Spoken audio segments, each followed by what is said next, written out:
In August 1947, the British left India after more than 300 years. British India was partitioned into two independent nation-states, India and Pakistan. India was to remain secular with a Hindu majority. Pakistan was to have a Muslim majority. This is the story of how two countries were carved up in haste by British colonists and how this led to one of the largest human migrations in history. An estimated 15 million people were uprooted as Muslims began trekking to East and West Pakistan, while Hindus and Sikhs went the other way. Between 1 and 2 million people lost their lives due to large-scale religious violence, starvation, and disease.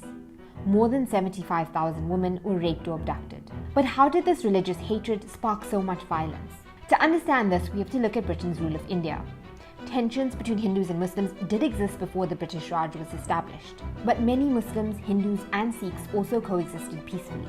When the British came to rule, they used a now infamous strategy of divide and rule.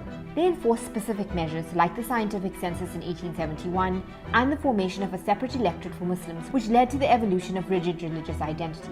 These identities became more important than language or ethnicity and were used to pit people against one another so that the British could consolidate their own power. Mistrust between Hindus, Muslims, Sikhs, and Christians began to grow.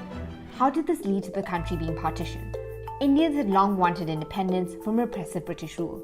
During World War I, Britain introduced the Defence Act of India, which gave them indiscriminate power to lock people up without trial and restrict freedom of speech and movement. In 1919, British soldiers massacred unarmed Sikh men, women, and children who had gathered to celebrate the Sikh New Year in Jallianwala Bagh.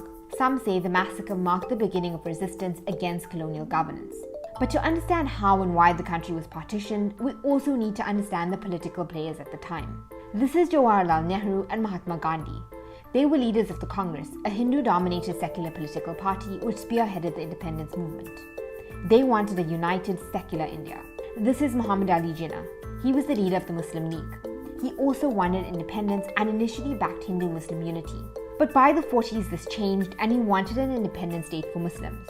In 1939, Britain dragged India into World War II. Most Indians were not happy about it. Nehru and Gandhi refused to fight.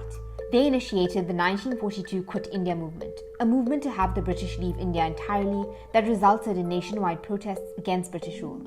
In 1943, famine hit Bengal. Up to 3 million people lost their lives, and many Indians believe that the famine was caused by colonial exploitation. At the end of World War II, Britain was cash-strapped. They realized they couldn't afford to run India much longer. They decided they would withdraw from the subcontinent but didn't put a date on it. With talk of a transfer of power, tensions ran high in the country. Muslims were concerned that they would be vulnerable in a Hindu-majority country. Hindus, on the other hand, didn't want the country to be broken up.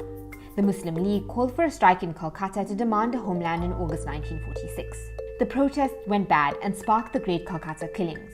Between 4,000 and 10,000 people were killed in the riots. It also sparked riots and killings in other parts of the country. The British were afraid that this kind of violence would lead to a civil war. They decided that they wanted to speed up their exit from India and wash their hands of any potential conflict. The British PM announced that India would gain its independence no later than July 1948. But all that changed when a new viceroy to India and minor royal, Lord Louis Mountbatten, was appointed in March 1947. His job was to resolve the issue of partition by negotiating between Nehru and Jinnah and try to get Britain out of the country as soon as possible. In June 1947, he made a shock announcement. The country would be partitioned. India would be independent by August 1947, almost a whole year earlier than intended. But who would divide the Indian Empire? This is Cyril Radcliffe. He was the British lawyer tasked with breaking up India by taking into consideration religious differences and railways and canals. He had never travelled anywhere east of Paris before he was flown to India and given 36 days to carve up the map of South Asia. Radcliffe drew the line which cut the states of Bengal and Punjab into two. He didn't award the princely state of Kashmir to either country. He later admitted that he relied on outdated maps and census reports because it was too hot to undertake fieldwork in June. Radcliffe finished 2 weeks before independence, but the viceroy decided to keep the borders of the new country a secret till after independence. On the 14th of August 1947, Pakistan declared its independence. A day later, so did India. At the time, neither country knew where the borders were. The British Army, which had suppressed Indians and crushed revolts, exited India after more than 300 years with hardly a shot fired and only 7 casualties. But they left two countries in complete turmoil. Partition unleashed a wave of bloodshed. One of the central flashpoints was Punjab. People who suddenly found themselves in the wrong country had to flee from their ancestral homes, on foot, on bullock carts, or by train. More than 7 million people traveled from India to Pakistan. Another 7 million people traveled from Pakistan to India. Mobs hid in the bushes along the way, waiting to slaughter people. Muslims, Hindus, and Sikhs killed one another. Many of the refugees succumbed to hunger or thirst or were murdered along the way. Train carriages, dubbed blood trains, which carried refugees, often arrived at their destination with corpses. Women were raped and abducted. Many of the victims were mutilated and had their breasts cut off. Pregnant women attacked by mobs had their bellies cut out of them. Even children weren't spared. Some women were killed by their own fathers and brothers so they wouldn't be captured. Other women committed suicide by throwing themselves into wells to avoid abduction and preserve their honor. Homes and businesses were looted and burnt down. Some have likened the horrors of partition to the Holocaust. Refugee camps were set up in India and Pakistan to try to house the millions of refugees. But many more people lost their lives because of the poor conditions and disease in the camps. The massive and sudden migration changed the demographic of South Asia forever. Almost all Hindus fled cities like Karachi, which were populated with just under 50% of Hindus before partition. More than 300,000 Muslims were forced to flee Delhi alone, the capital of independent India. Partition separated thousands of families. More than 70 years later, many families are still divided. Pakistan and India remain bitter rivals. They have fought 3 wars over Kashmir and one over East Pakistan, which eventually became Bangladesh. Today, there are still disputes over water and borders. More than 7 decades later, more than 1.6 billion people still live in the shadow of partition.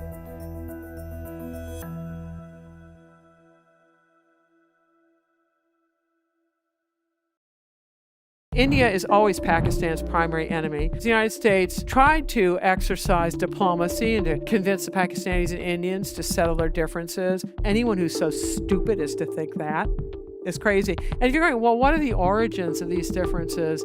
Partition was brutal. So the British colonized the Indian subcontinent, and then they left in 1947, and they left really rapidly. So Pakistan's going to be one thing, and then India's going to be the other. And so Hindus are just fleeing, and Sikhs are fleeing out of Pakistan, and Muslims are fleeing out of India, going back and forth, and millions are killed while this is going on. So this is the origin, at least the modern origin, of why Pakistanis and Indians are so bitter. It's difficult to help one without making the enemy of the other. And of course, the United States tried to help both and angered both of them. Amazing.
Cold War is a misnomer because the bloodshed in the Third World was horrendous. Congo had a civil war where literally over 10 million people died, and that's only just one of these things. If you've got a civil war churning somewhere in Latin America or somewhere in Africa, if Russia puts its finger on the scale, then of course we're going to put our finger on the scale. So that means the Russians are providing industrial age weapons, we're providing industrial age weapons. What happens? Casualties just go through the roof. And then you could see recently, look at North Africa, it's a mess. It's both ISIS or whatever it is in there is doing its stuff, and then you have Wagner Group or whatever they are in there. And you got civil war all over the place. That means military age males want to get out because people kill you, right? So they're all trying to get into boats to Europe, which is destabilizing. It's a mess. We're in the second Cold War, and this is part of it.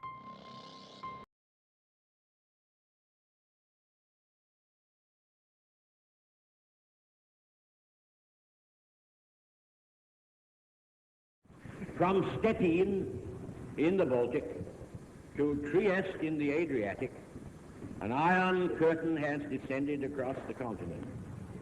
Behind that line lie all the capitals of the ancient states of Central and Eastern Europe: Warsaw, Berlin, Prague, Vienna, Budapest, Belgrade, Bucharest, and Sofia.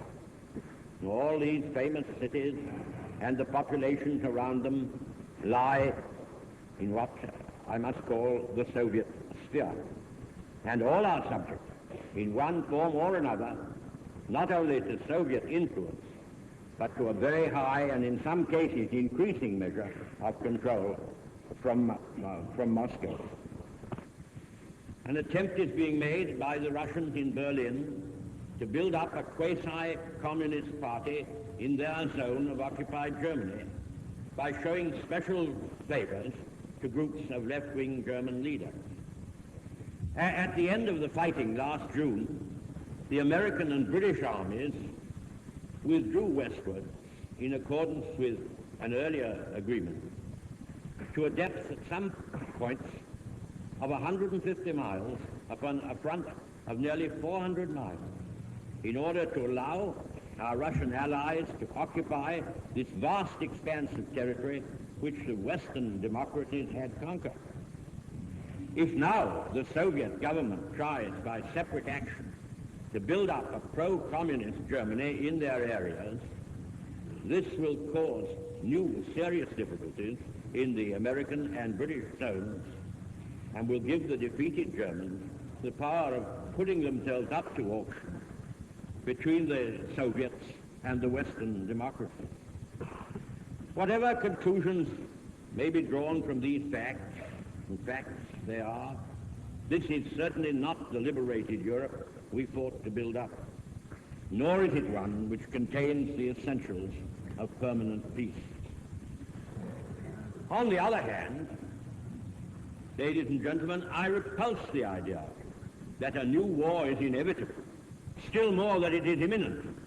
It is because I am sure that our fortunes are still in our hands, in our own hands, and that we hold the power to save the future, that I feel the duty to speak out now, that I have the occasion and the opportunity to do so. The phrase Iron Curtain is frequently used in relation to the Cold War era. What exactly does this phrase mean, and why was it used?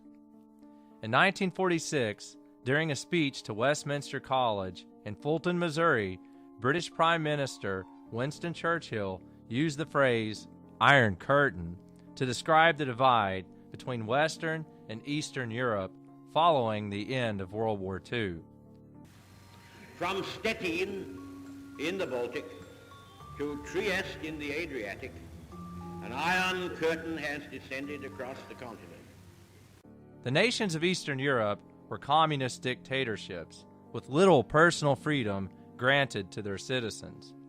People were not allowed to travel freely, and it was often difficult to get accurate information in and out of these nations. The concept of the Iron Curtain was best defined by the rivalry between what came to be known as NATO and the Warsaw Pact states, which operated under Soviet influence. In 1949, the United States, along with the United Kingdom, France, Canada, and 8 other nations, signed a treaty creating the North Atlantic Treaty Organization, also known as NATO. The member nations agreed that an armed attack against any one of them would be viewed and treated as an armed attack against all of them. Therefore, the members pledged that if any one nation was attacked by the Soviet Union or another communist state, that the other member nations would retaliate in an appropriate manner. Several years later, in 1955, the Eastern European nations created the Warsaw Pact. Led by the Soviet Union, 8 communist nations, including East Germany, Poland, Romania, and several others, established a mutual defense treaty. Although the nations of NATO never fought an actual war against the Warsaw Pact nations, the feud between the rival factions persisted for 36 years in the form of the Cold War. The Warsaw Pact officially disbanded in 1991 with the collapse of the Soviet Union.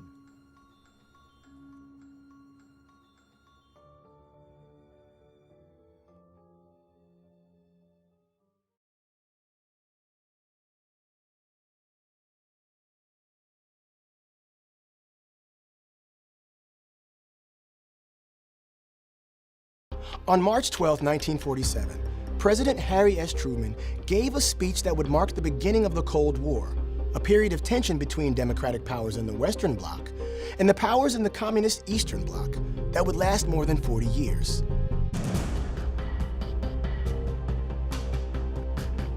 Let's take a look at what gave rise to this directive, Truman's famous speech, and the lasting impact of his doctrine.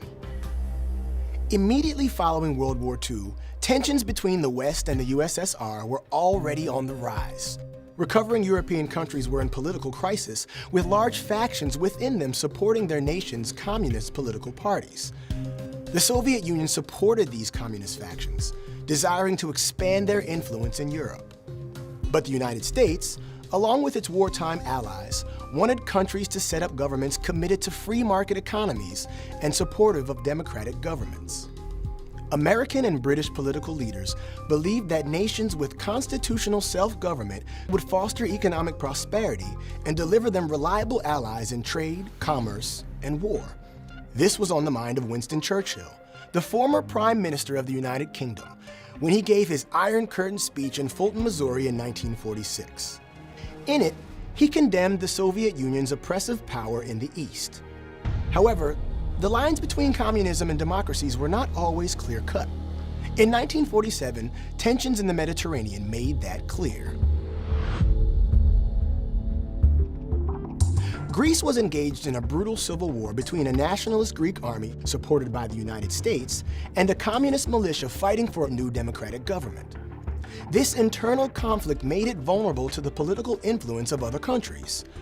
The U.S. feared that the Soviet Union would step in and support the communist war effort in Greece, ultimately influencing Greek policy. Meanwhile, the USSR had been trying to expand influence in other parts of the Mediterranean, putting a lot of pressure on Turkey in particular. See, at the time, the Soviets wanted to drill for oil in Iran, but to get that oil out of Iran, they had to use Turkish waters. So the Soviet government pressured Iran into granting them oil concessions right near the Turkish border, while trying to get Turkey to grant them a military base and transit rights through the Turkish Straits. The United States government didn't want the Soviet Union to control the Turkish Straits, which offered both military and economic advantages. For this reason, the US and its allies sought an anti-communist Turkey. American diplomats concluded from Russian interest in Turkey that the Soviet Union was also supporting communists in Greece, just west of Turkey. Nonetheless, American diplomats feared a domino effect, either from a communist victory in Greece or a Turkish concession to Soviet interests in the Straits. So when Truman addressed Congress on the crisis in the Mediterranean on March 12, 1947, he described a solid communist threat across the entire region.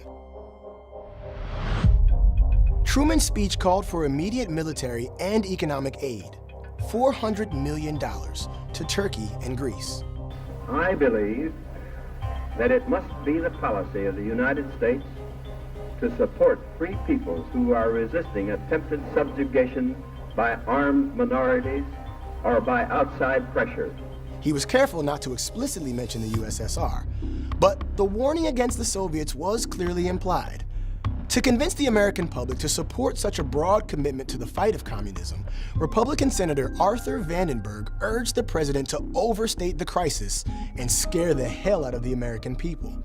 This not only marked a definitive move against the Soviet Union, it was also a shift in U.S. foreign policy. For the first time, the United States became financially involved in countries outside of the Western Hemisphere. As the first definitive Cold War speech, the Truman Doctrine served as a prelude to the Marshall Plan, which would extend aid to all of Western Europe. The doctrine emphasized the virtues of a free market economy and the defense of the Western world against communism. It also established an interventionist trend, setting the precedent for American involvement in both the Korean and Vietnam Wars. Truman's speech marked the beginning of the Cold War, the start of a struggle for global dominance that would ripple throughout the 20th century.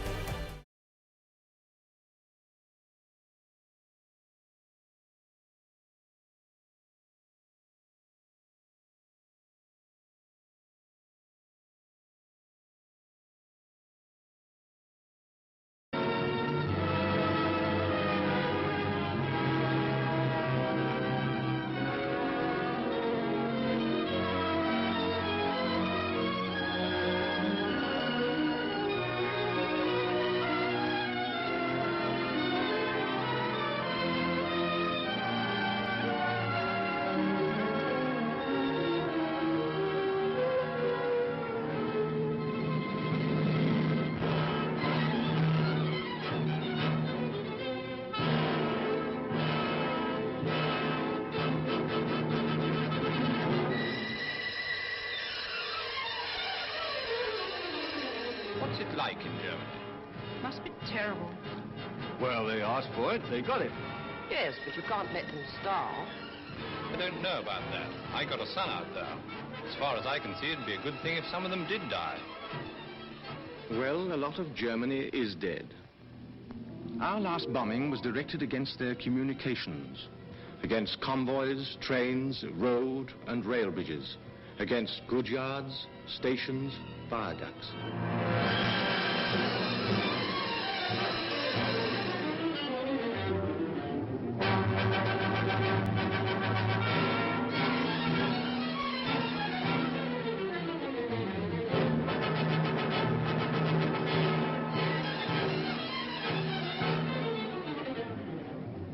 We not only smashed up the towns, but smashed up the links between the towns.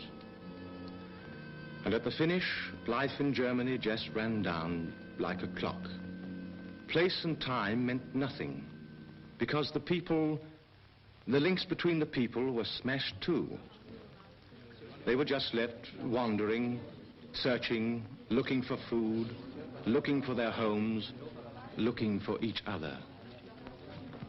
Ich suche meine Frau. Ich suche meinen Mann. Ich suche Frieda Windler, geborene Jonoscheid, Königsberg. Ich suche meine Frau, Elfriede Schulz, und Tochter Christa. Achtung! Stalingrad-Kämpfer. Wer kennt den Sanitätsunteroffizier Heinz Kuhlmann? Feldpost Nummer... There are 70 million people in Germany, and about 30 million of them are looking for someone, or are lost and lie looking without seeing, like the eyes of a dead rabbit. They are still stunned by what hit them, stunned by the war they started. But in the search for food and the urge to get home, the life force is beginning to stir again. Today, our powers of destruction are terrifying, but the will to live is still stronger.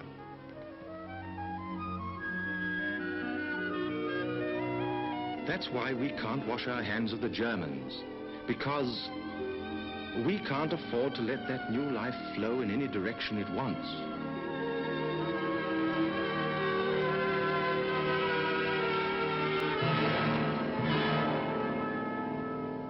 Our military government, that is, your husbands and sons, have to prod the Germans into putting their house in order.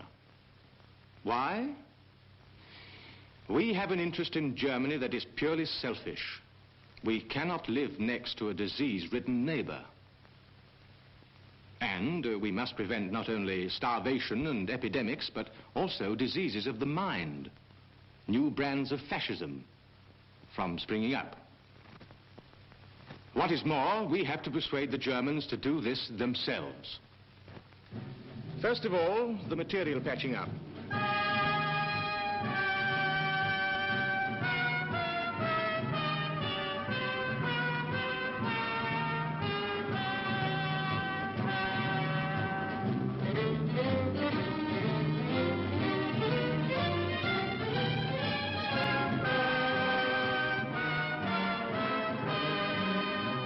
And where, in the meantime, do they live?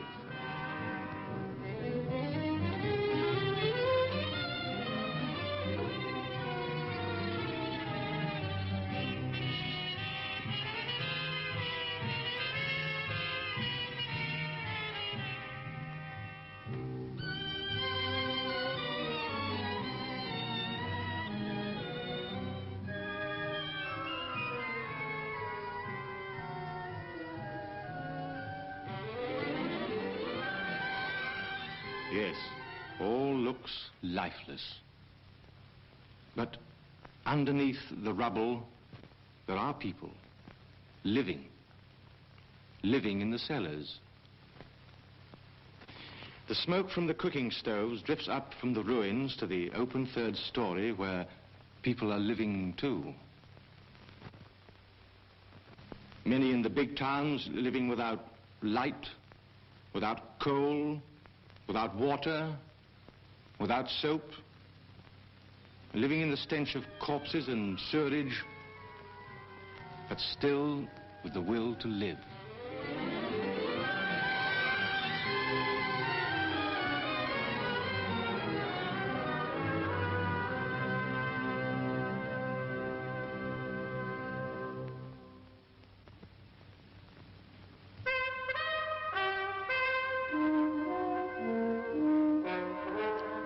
But the one thing on which all reconstruction depends is coal. Without coal, there can be no power and no transport. In Essen, our coal control has taken over the Krupp family mansion as its headquarters.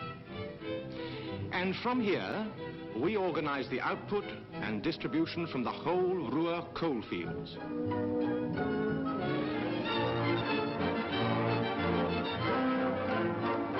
Last summer, what was called Operation Coal Scuttle brought 30,000 miners back from the Wehrmacht.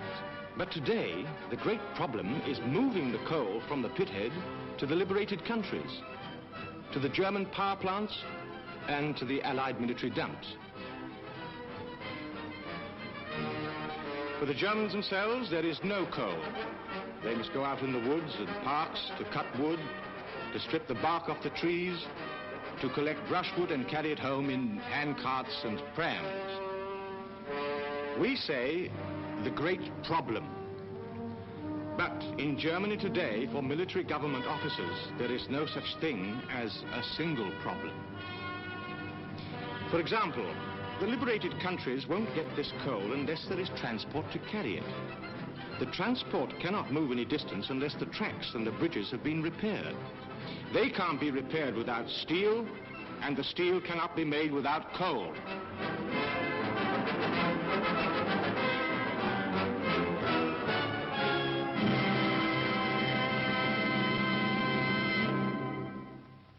There are some 17 newspapers published in the British zone. They all carry advertisements asking for the whereabouts of relatives. At Hamburg, there is a British-run postal search station indexing inquiries coming in at the rate of 50,000 a day. But when someone contacts their relatives, they must get a permit before they can travel by train. Hordes of cyclists and pedestrians and horse-drawn trucks wait to cross the pontoon and Bailey bridges built by our engineers. Wait to cross after military government traffic. And all this has to be supervised by our sergeants and our MPs. Achtung, Achtung! Attention, attention! Personenzug nach Hannover, 11:50 Uhr. Train now coming in is 11:50 for Hannover. Bahnsteig 7. Bielefeld, Minden, Hamm, Dortmund, 12:25 Uhr. Das Fahren auf den Puffern ist verboten. It is forbidden to ride on the buffers. Warten bis der Zug hält. Wait until the train stops. Fahren auf den Puffern, wenn es verboten. It is absolutely forbidden to ride on the buffers. Abfahrt Lüneburg und alle Stationen nach Kiel, 12:59 Uhr. The 12:49 train for Lüneburg and all stations to Kiel is about to leave.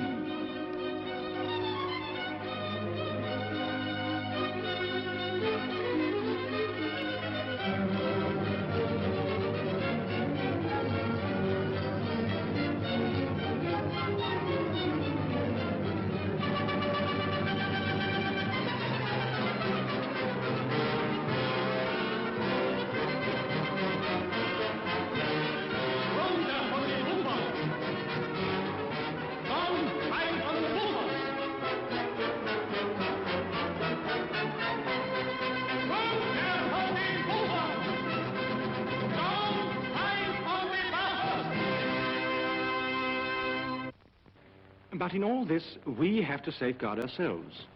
First of all, from crime and disorder. So military government courts are set up with British judges. These courts are public. There is an interpreter, a German defense counsel, and a British prosecutor. Then the German police force is being remade.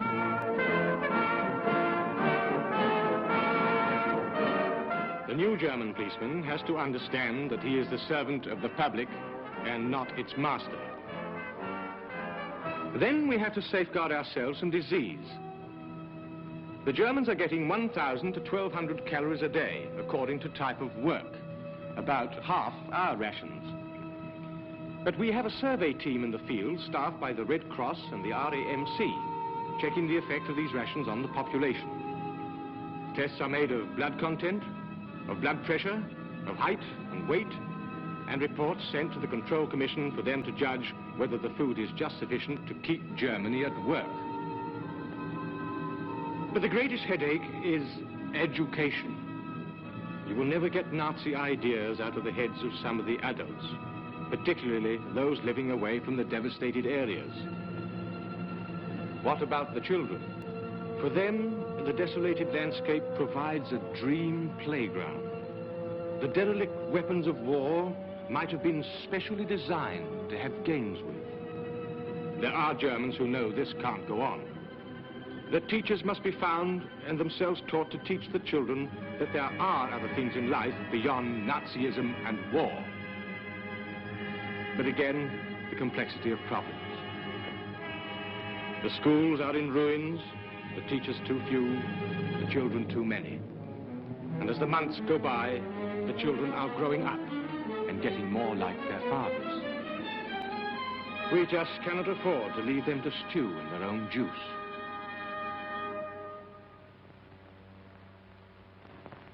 Today, Berlin has still the aspect of a battlefield.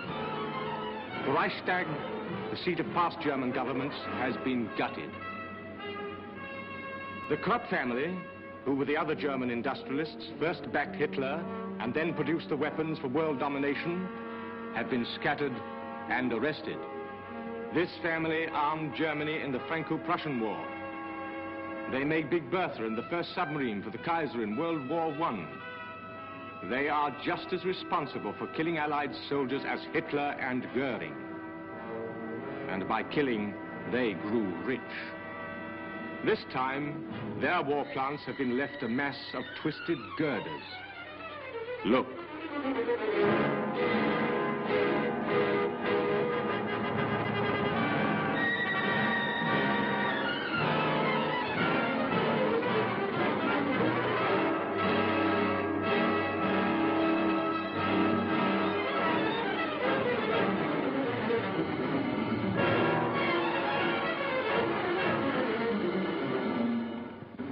This time, the Wehrmacht are really beaten.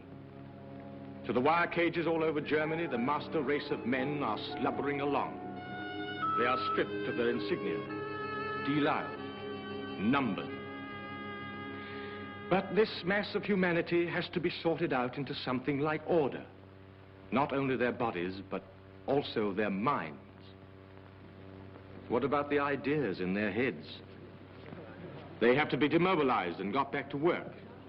But let one man or woman who still believes in the Nazi regime or the destiny of the German people to rule the world take office, and you have the beginnings of another war. So they are put through a screen. To begin with, selected Germans interrogate them and fill in their demobilization papers. Note this meek little man who looks like a clerk or a grocer. Here is his portrait in Luftwaffe uniform. Then all their thumbprints are taken for record, and they are stripped and examined for the SS mark tattooed under the left armpit. Then their past history and character is examined by our intelligence officers, German-speaking ex-commandos and parachutists. The majority of Germans get through this close examination and are demobilized. But every so often there appears one who is suspect or who is wanted, whose papers are too good or whose answers are not good enough.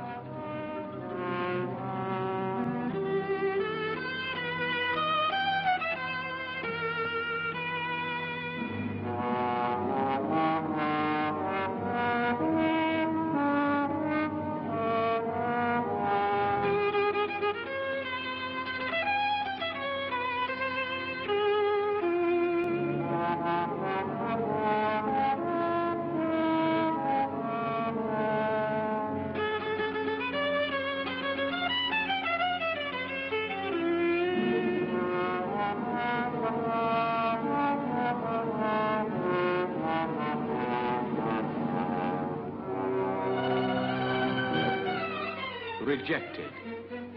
Back to the cage.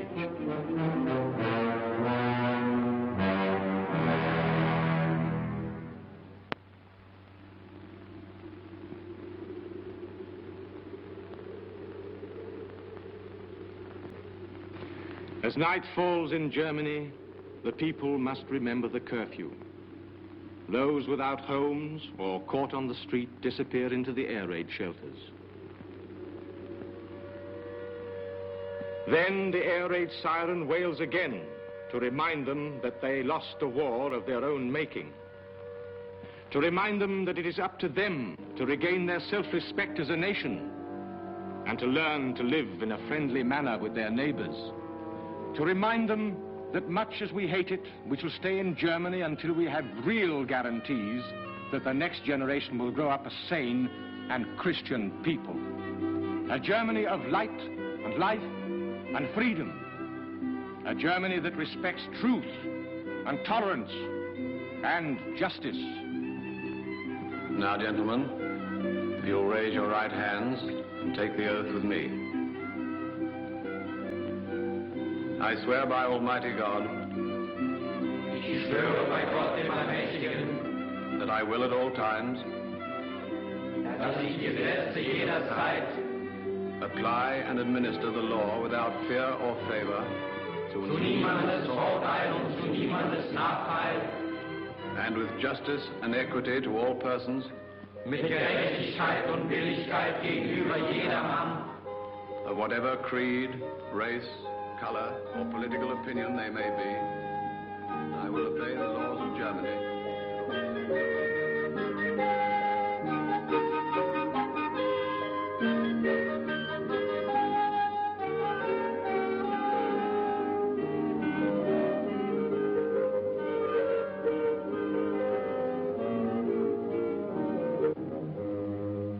To establish equal justice under the law for all persons. Die Gleichheit aller vor dem Gesetze zu wahren. So help me God. So wahr mir Gott helfe.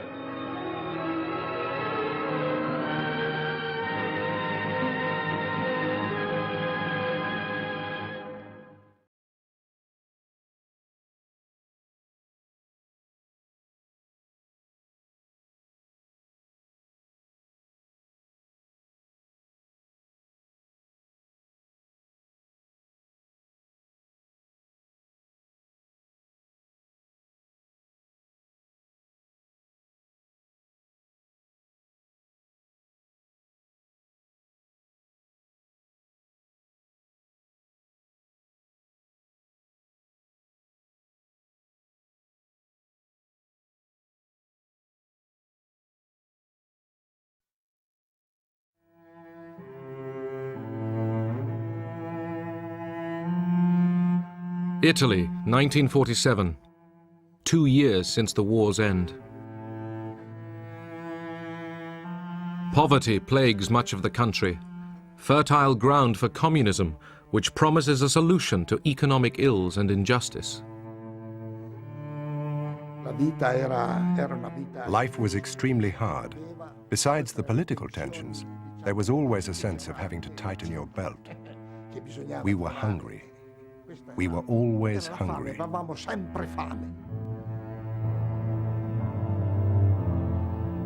As membership of the Communist Party reaches 2 million, America fears that Italy and Western Europe could fall to communism.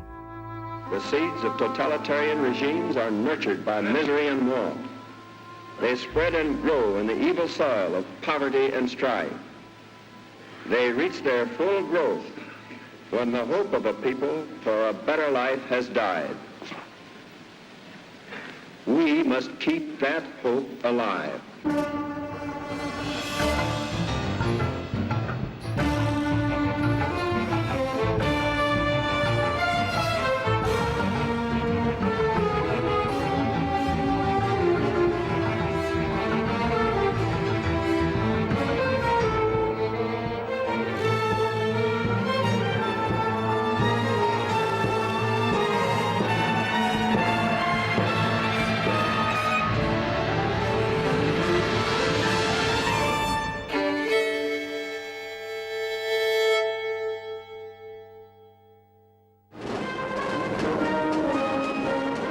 May Day in Moscow, 1947. The Red Army was the largest fighting force in the world. Stalin had established control over most of Eastern Europe.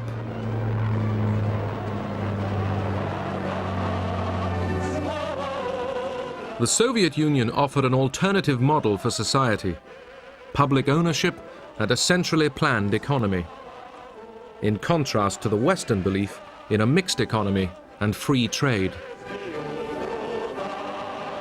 There was great alarm at the deteriorating political and economic situation and fear that the domestic communists in Western Europe would become so active and so disruptive that it would lead to economic collapse, which was probably going to happen anyway unless something was done. And this would give an opportunity to the Soviets to extend their influence in Western Europe. In February 1947, a financial crisis forced the British government to tell Washington they were ending aid to Greece and Turkey. The administration feared the Eastern Mediterranean might fall to communism. Truman used this opportunity to take the offensive.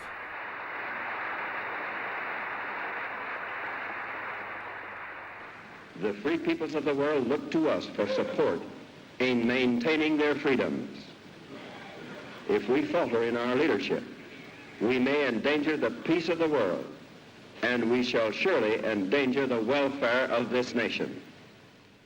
I was there in the balcony listening, and I was struck by the absolute concentrated attention of the Congress. On this occasion, everyone in the hall realized that this was a major historical event. I therefore ask the Congress to provide authority for assistance to Greece and Turkey in the amount of $400 million for the period ending June 30th, 1948. Truman pitched the struggle for the first time as between freedom and tyranny, the West and the communists. Truman had to persuade the often isolationist Congress to act. The anti-communism of the Truman Doctrine did just that. The Truman speech reflected very clearly Truman's own character. He liked to see issues very clearly and to come up with clean-cut answers. After 5.5 years of a war to defeat fascism, Europe was bankrupt. Industry lay in ruins. Homes were in rubble. People struggled to survive.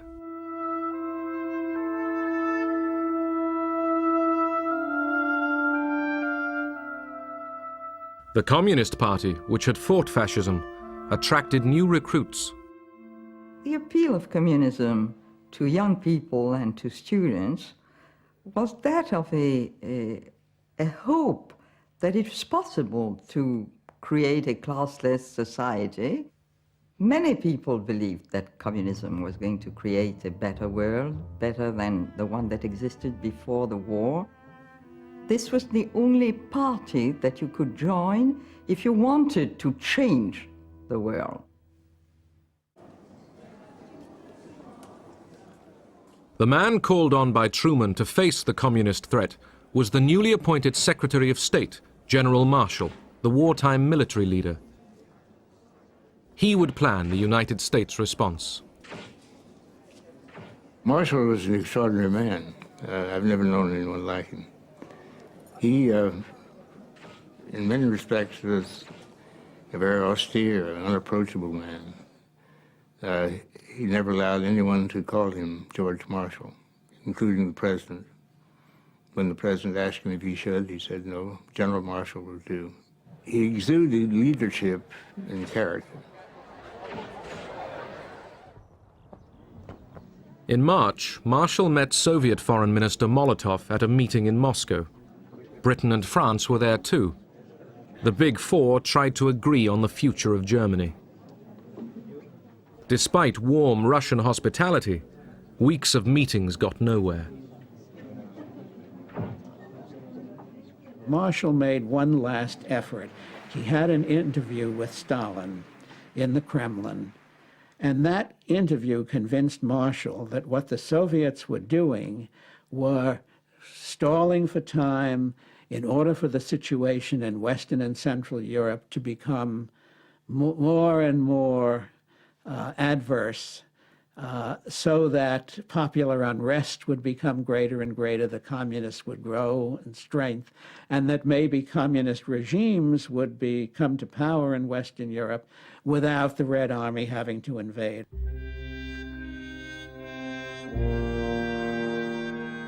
At the heart of Europe's problems lay the question of a defeated Germany. Stalin wanted to keep Germany on its knees, concerned that otherwise it would rise up one day and threaten the Soviet Union again. The Americans believed that Germany must get back on its feet before there could be a full European recovery. Marshall was now convinced of the need to act quickly. On his return from Moscow, he instructed the State Department to begin preparing ideas for a European rescue plan. Billions of dollars would be needed. Would Congress approve this enormous cost? The whole situation is critical in the extreme. We happen to be, very fortunately for ourselves, the strongest nation in the world today, certainly economically. The urgency was such that Marshall rushed forward his plan. He announced it at an awards ceremony at Harvard University. There were no film cameras present. Marshall proposed aid to Europe on a vast scale and invited the Europeans to respond. Ernest Bevin, the British Foreign Secretary, immediately realized the importance of Marshall's speech. He had always wanted to involve the Americans in European reconstruction.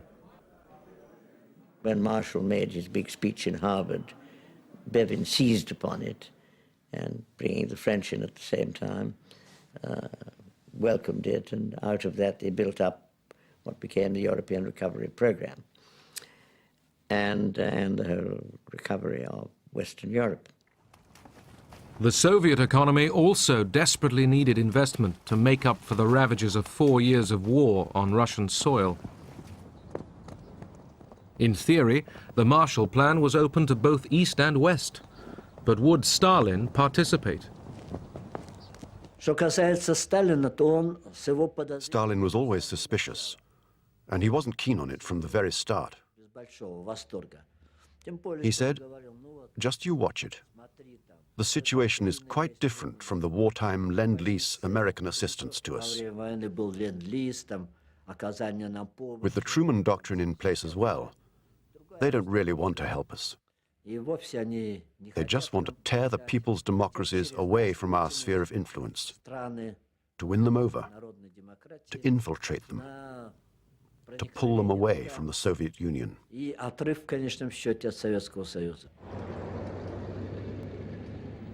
In Paris, a foreign ministers' conference opened to frame the European response to the Marshall Plan. Despite Stalin's caution, Molotov and a large Soviet delegation turned up at the conference table. Molotov listened to all the reports and proposals, although he felt it was clearly not that straightforward, that the aid would be tied up with certain conditions.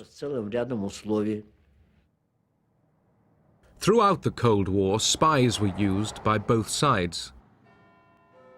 At this critical point, spies in London were passing their Soviet controllers document after document. Dozens. I mean, all the diplomatic going in and out from the Foreign Office, we had access to everything. After 6 days of meetings in Paris, Soviet intelligence gave Stalin new information about the Marshall Plan. Our intelligence service knew everything. We've read all the documents which were produced by United States, by the government of the United States, which was sent to almost all European countries, including the government of the Soviet Union, but and other documents which were not sent to the Soviet Union. This information confirmed that America didn't really want us to participate in it. They just made this demonstrative gesture in order not to scare away those already dealing with them. Stalin abruptly told Molotov to pull out of the negotiations. As Molotov left the Paris meeting, he accused the West of dividing Europe into two hostile camps. There never was any thought that the Soviets would actually join the Marshall Plan, but it was a desirable step to persuade the world that we really were being altruistic here. This was not basically an anti-communist, anti-Soviet measure, and should, by some miracle, the Soviets themselves join, or some of their satellite countries, we would have welcomed them in it. But we didn't think that was a realistic possibility. In Prague, the Czechoslovaks discussed whether to join the Marshall Plan.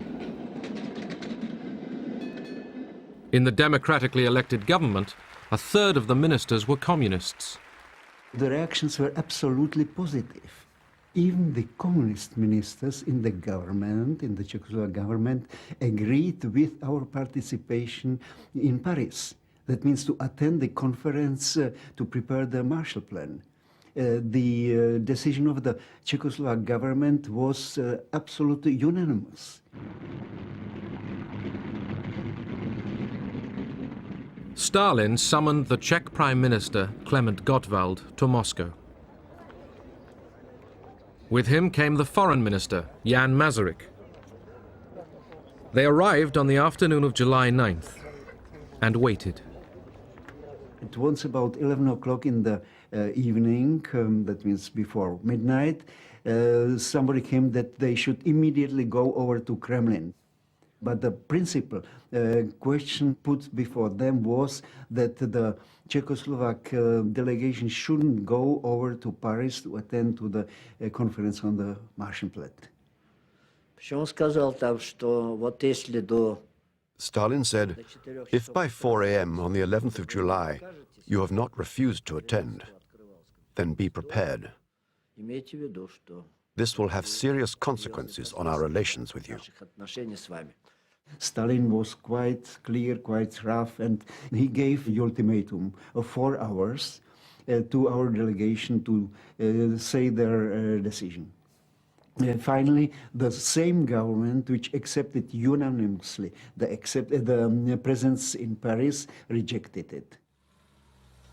As far as the Marshall Plan is concerned, there was no normal discussion. There was practically only a quite clear order. You have to do it, and if you do not do it, so you are not our friends. You are betraying the Union, Soviet Union, and so on and so on. So this was quite clear. When the Czech delegation left Moscow, Gottwald read a prepared statement. He couldn't hide his discomfort. Народы станут еще крепче. Поэтому да здравствует вечная дружба и союз Советского Союза и Чехословакии, да здравствует героический советский народ и его великий вождь генералиссимус Сталин. Jan Masaryk was shattered by the experience. When he came out from the plane, he said quite clearly, I was going to Moscow as a minister of a free state, and I am returning as Stalin's slave. In September 1947, 16 European nations signed up for the Marshall Plan and requested $20 billion of aid. The Western Alliance began to take shape. The battle lines of the Cold War were being drawn. The primary purpose was compassionate, goodwill, the notion that our former allies needed to have the help of the United States.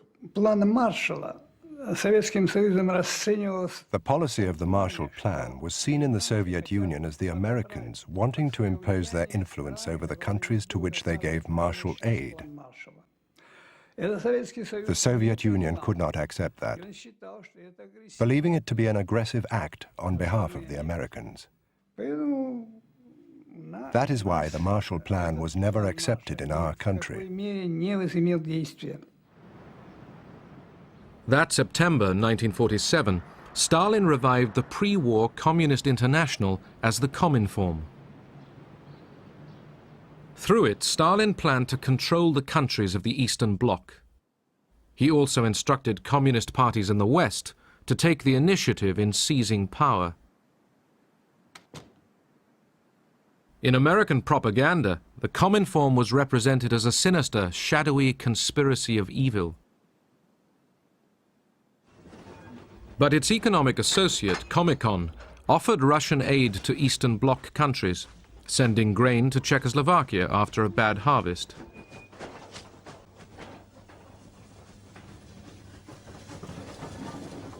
Both Cominform and Comecon were a direct response to the Marshall Plan. On the one hand, the Cominform would follow the political, ideological line the Soviet Union wanted to adopt in the socialist countries. On the other hand, the aim of Comecon was to provide economic assistance in order to prevent these countries from being torn from our sphere of influence. February 1948, the Communists reach for power in Czechoslovakia. Workers' militias go on the march. Non-communists are arrested. Action committees take over the police and the labor unions. President Beneš capitulates. The red flag flies in the center of Prague. In just 5 days, the communists took over Czechoslovakia's government. Stalin's rule was imposed on the Czechs.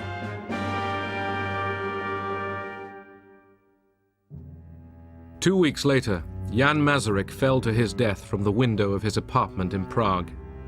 The argument still rages. Did he despair and jump, or was he pushed?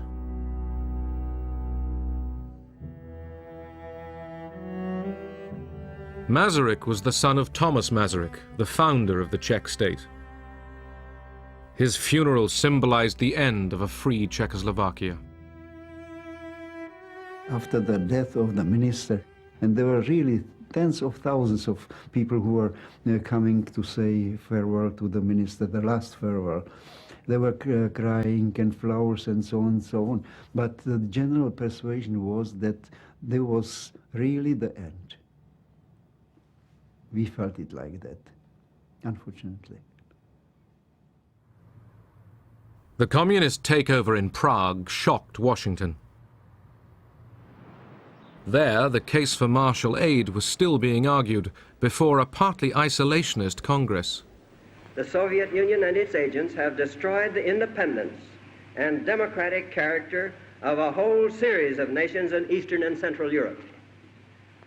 It is this ruthless course of action and the clear design to extend it to the remaining free nations of Europe that have brought about the critical situation in Europe today.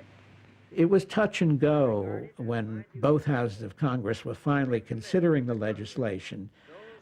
Then the Czech coup occurred, and that was the final straw, because even the isolationists, or most of them, could see that the Russians were advancing westward with the takeover in Czechoslovakia and so on. So it helped very importantly to pass the legislation. On April 3, 1948, Congress approved $5 billion of martial aid. The Marshall Plan was born from the need to feed the hungry and to prevent communism spreading over Europe.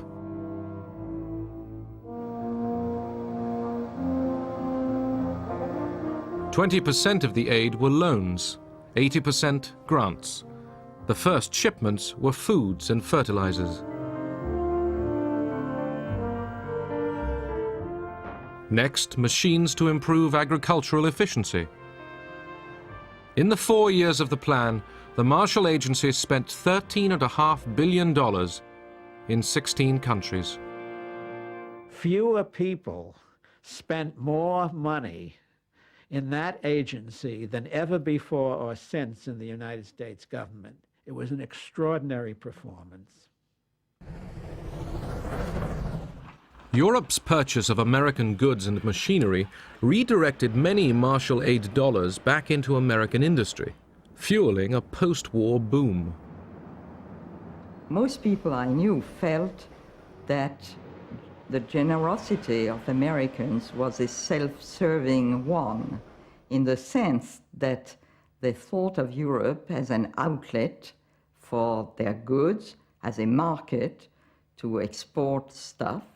And we thought that we could see that in the types of things that they wanted us to buy with the money that they lent us. One of the countries most in need of help was Greece, devastated by the Nazi occupation and years of civil war. In the north, government troops still hunted out communist guerrillas. Greece, of course, emerged from the war in a terrible state. Probably 2,000 of the nation's villages had been razed and burnt to the ground by the reprisal raids of the Nazis.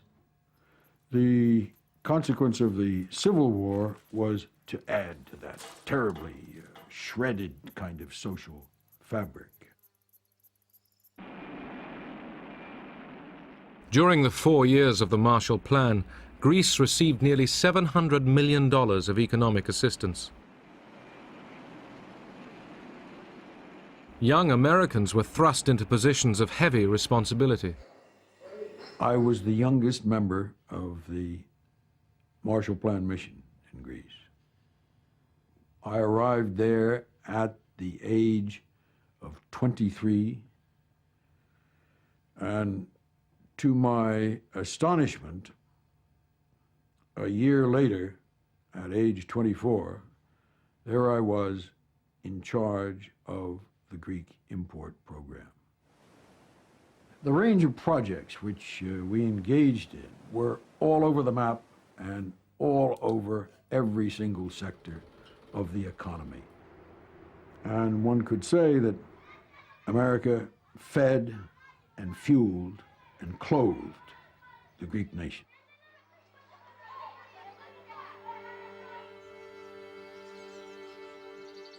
In the hill villages of northern Greece emerging from civil war, the Marshall planners came up with a scheme to meet a local need. During the war and during the Civil War, one of the major elements destroyed was the farm draft animal. One of the decisions was to import that which we were accustomed to, which was the Missouri mule. And the Missouri mule is not only cantankerous, he's big.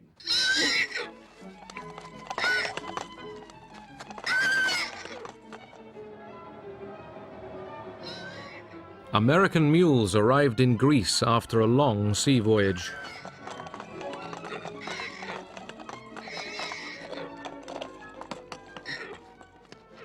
The village leaders informed us about the mules. We went down to the cooperative in Xanthi, and that's where they gave us the mules. The farmers drew lots. You took a piece of paper with the number of the mule written on it. Then you went to the overseer. He looked at your paper and gave the mule with that number to you. And then he said, take it.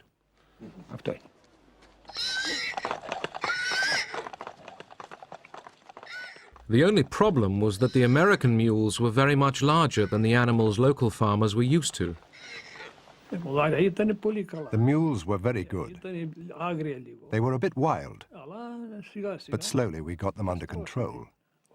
They were fat and big, and we began to use the mules to plow.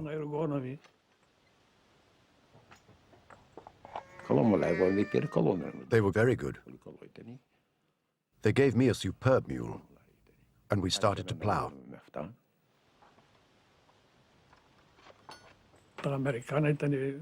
The American mules were best. They were from the stable, well-fed and fat. You could put 200 kilos on them, and they could take it. Our own mules were small. We were very thankful.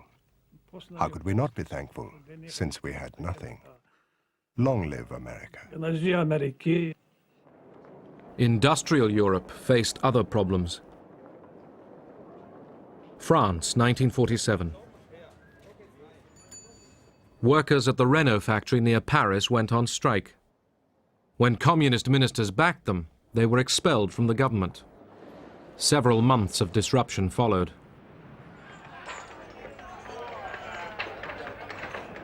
Strikes spread. In the fall, 3 million workers took to the streets. We had a lot of sympathy for the strikers because we felt that they were poorly paid, and we felt that the government wouldn't do anything for them unless they put pressure on the government. Ministers feared civil war. The United States made it clear to Paris that there would be no Marshall aid to French industry until the government had the communist threat under control. Acts of sabotage culminated in the derailing of an express train, causing 20 deaths. The strikers lost popular support. The disruption ended.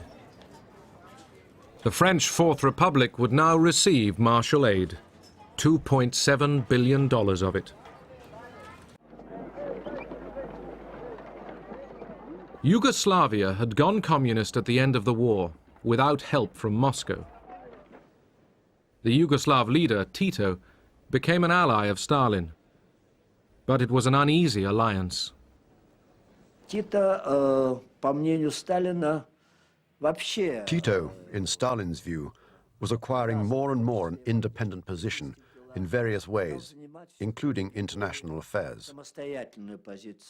Tito didn't consult or seek advice from Stalin in advance. He was moving further and further away from the socialist direction. The split came in 1948 when Stalin expelled Tito from the Cominform. Following the rift, Tito turned to the West. After a series of disastrous harvests, Tito requested American economic assistance. In 1950, he signed an agreement with the United States government. Yugoslavia emerged from behind the Iron Curtain. American agents distributed more than $150 million worth of aid. This was not totally an altruistic effort. The United States had enormous self-interest in the success of the Marshall Plan. Otherwise, it wouldn't have been undertaken. America had a vital stake in the recovery of Western Europe. If the United States had allowed Europe to collapse, it would have cost us much more than what we spent on the Marshall Plan. We were doing well by doing good. But as well as doing good, Washington was preparing other tactics. In Italy, by 1948, the Communist Party, led by Togliatti, dominated the left-wing Popular Front. The Christian Democrats, led by De Gasperi, ran the government. In April, the first general election since the war raised expectations of a communist victory through the ballot box. Io mi aspettavo che il Fronte Popolare, I expected the Popular Front, the union of all the parties of the left, to win the election. quindi che vincesse il Fronte, questa unità. This union of the left had to get together to counterbalance the Christian Democrats In questo caso and the alla forces of the Democrazia right. Cristiana e alla destra. Some Italians feared a communist victory. That election could have been a touch-and-go election between Italy saying on one side of the world or the other side of the world. First of all, I think it would have been a tragedy for Italy, but I think it would have been a tragedy for Europe. I think it would have been a tragedy for the Mediterranean, and it would have been a setback for America. In the United States, a campaign was orchestrated to persuade Italian Americans to write to relatives urging them not to vote communist. 10 million letters were sent.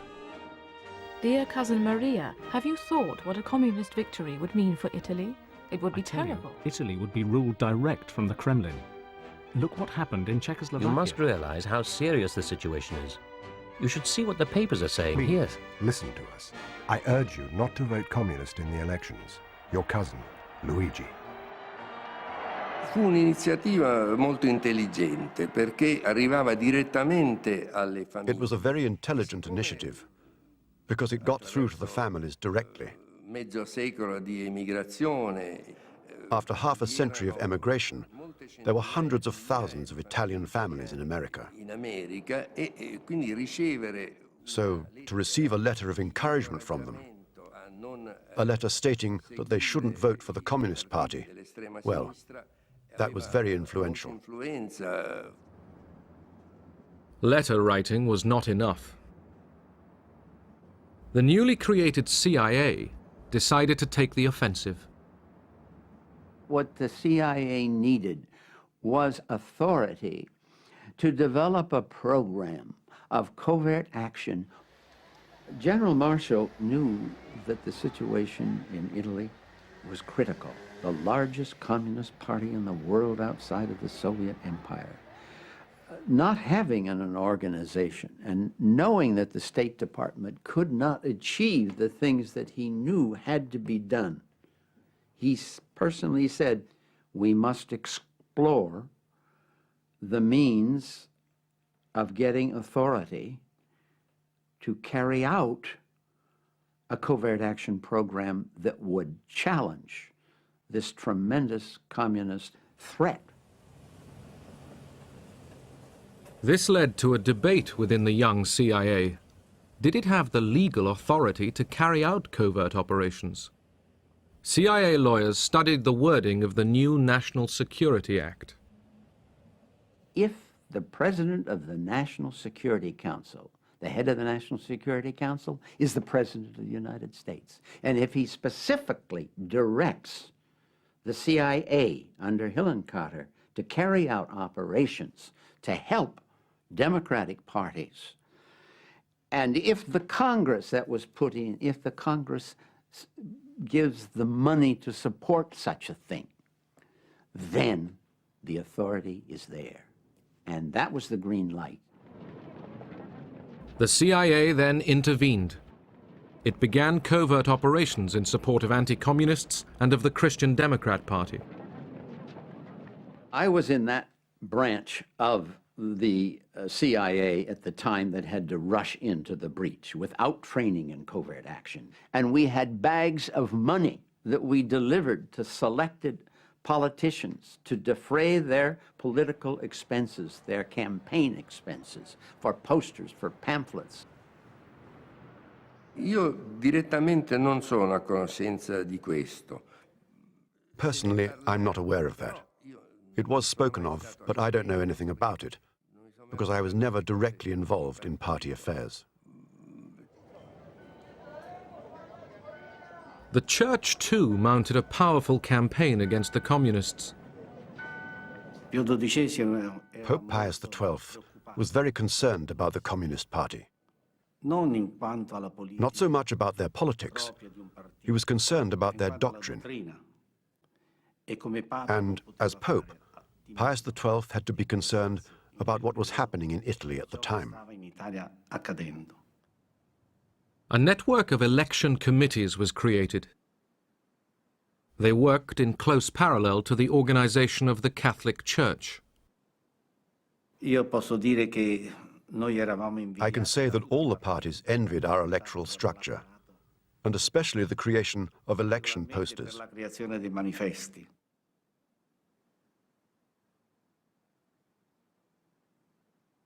In the rural areas, there were no cinemas. It was unthinkable at that time. So we had this idea. We sent some lorries out into towns and villages, and we projected the films at night, electioneering films. When we showed those films, everybody used to rush to the squares where the films were projected. They were always very crowded.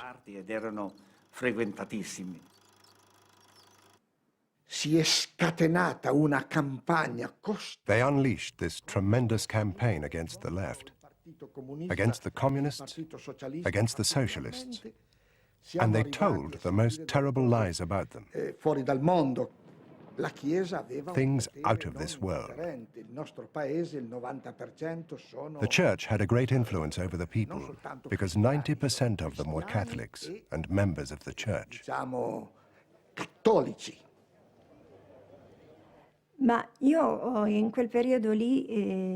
that particular time, I was a practicing Catholic. I was extremely rigorous about attending Mass. I never missed it. One Sunday I went to Mass, and the priest was preaching from the pulpit. And he said one sentence which struck me very deeply at the time. I still remember it. He said that the war against the communists was a holy war.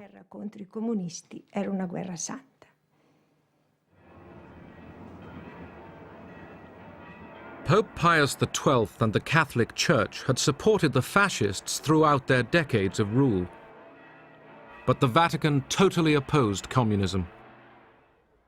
Just days before the election, Pius XII excommunicated many members of the Italian Communist Party.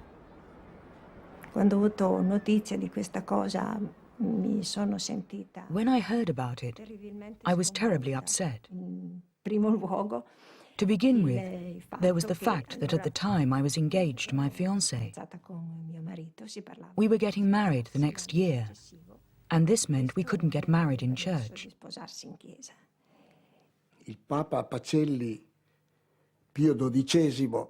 Pope Pius XII excommunicated us. Communists and the friends of communists. Gli amici dei comunisti? Not being able to marry in church meant I couldn't wear a white dress and have all the flowers, have the music playing. My uncle, who had been like a father to me when I was a child, couldn't even take me to the altar. Not to mention that as a Catholic, I very much believed that my marriage had to be blessed by the priest, who represented Christ on earth. And this was what I believed in. You know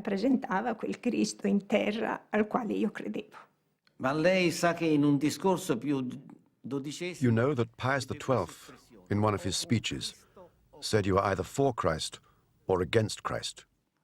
And the Communist Party was against Christ. They were clearly atheists. So, it was a duty of the Pope and of the Church to protect their people. So there was no other protection on the part of the Church but to organize all the Christian movements to oppose the Communist Party. On April 18, 1948, Italy went to the polls. The Christian Democrats won a landslide victory. Italy would remain a member of the Western Alliance. The communist share of the vote was almost halved. Ho pianto moltissimo. I cried so much. Perché We'd worked so hard to win this battle. It had been such an effort. I remember crying and crying and crying. La vittoria fu superiore a quello che... The victory was even greater than we had expected. It was the only time when we, on our own as Christian Democrats, had an absolute majority in Parliament.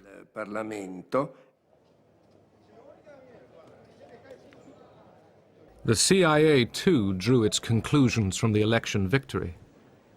Well, it was very gratifying. We didn't know at that time that we had carried out the first political action, covert political action program in the history of American intelligence that would be followed by many, many, many more. Now that Italy had elected to stay in the Western Bloc, the United States released a flood of Marshall aid. In Turin, the Fiat Motor Company received giant new assembly line machines from Detroit and Pittsburgh. Fiat was re-equipped with some of the most sophisticated machinery in Europe.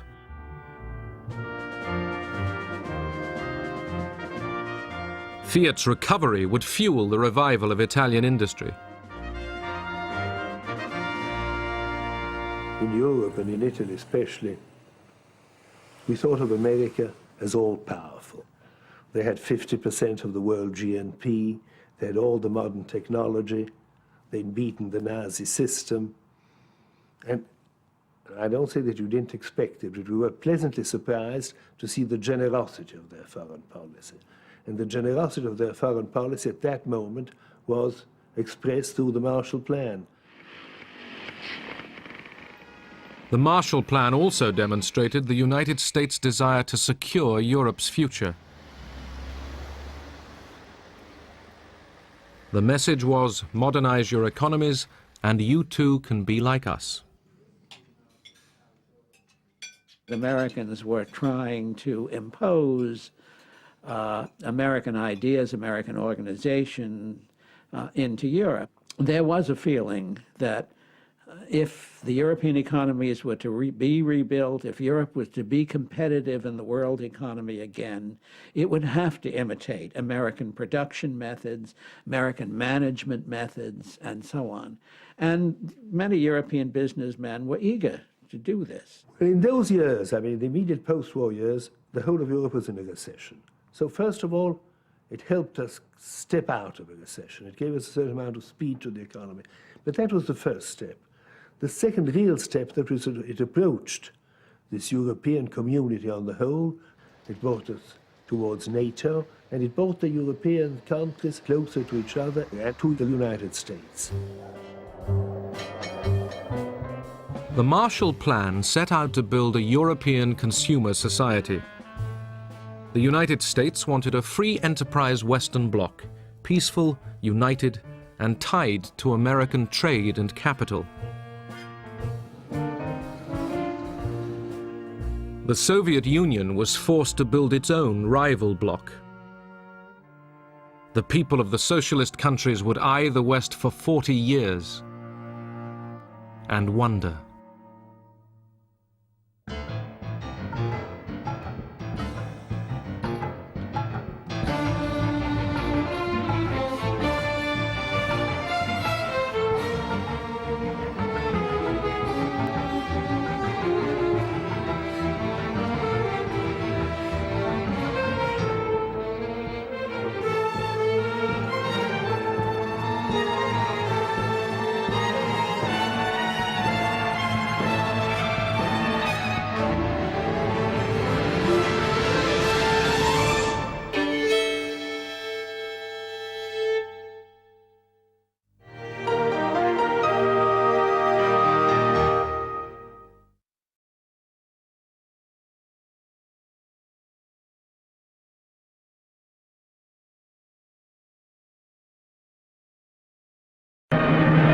In May 1945, the war in Europe came to an end.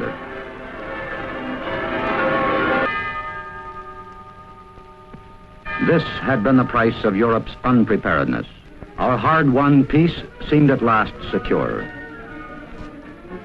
A few days before, Allied forces from the West had joined hands with the Russians from the East.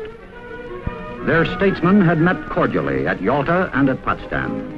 They had agreed that the countries they had occupied should be truly liberated, and that freely elected governments should be set up as soon as possible.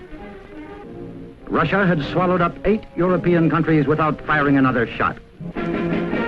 Great Britain and the United States protested that these countries had been coerced by threat of force, and that Russia had broken her treaty. But Russia ignored the protest.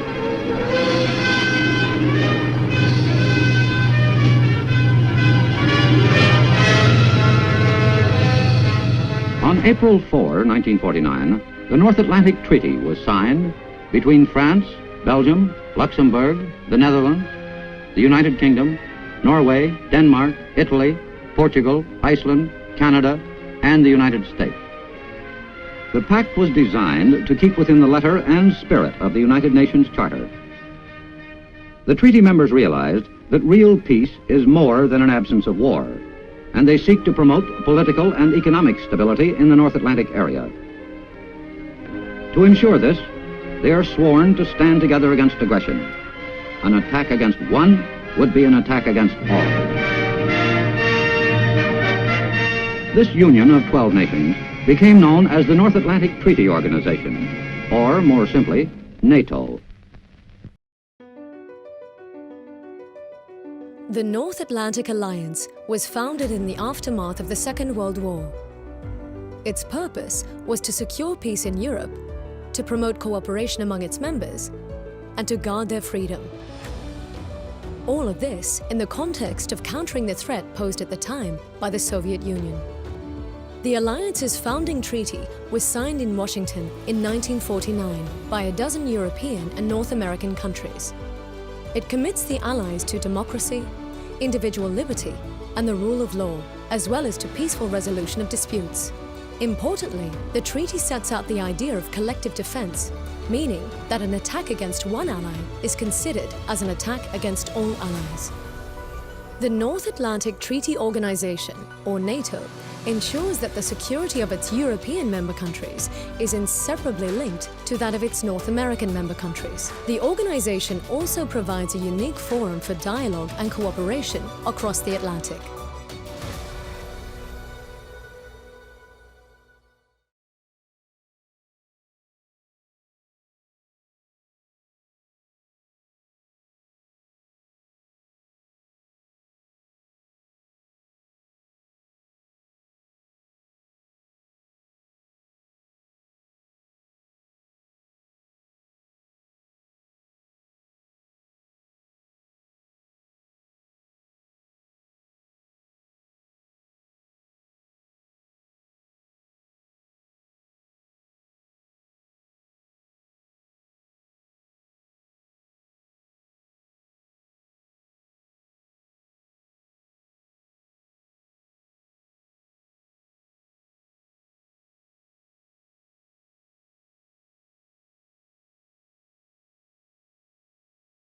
It's one of the most closed and isolated countries in the world, ruled with an iron fist for 70 years by the Kim dynasty.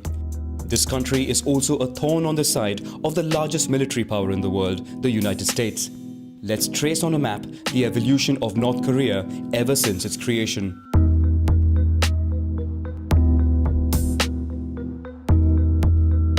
The story begins during World War II. In Asia, the Japanese Empire, allied with Germany, controls many territories, including the Korean Peninsula. After years of fighting, 2 atomic bombs dropped on Hiroshima and Nagasaki by the United States and the capture of Manchuria by the Soviet Union caused the Japanese Empire to surrender. The two powers then agreed to temporarily divide the Korean Peninsula into 2 parts, separated along the 38th parallel.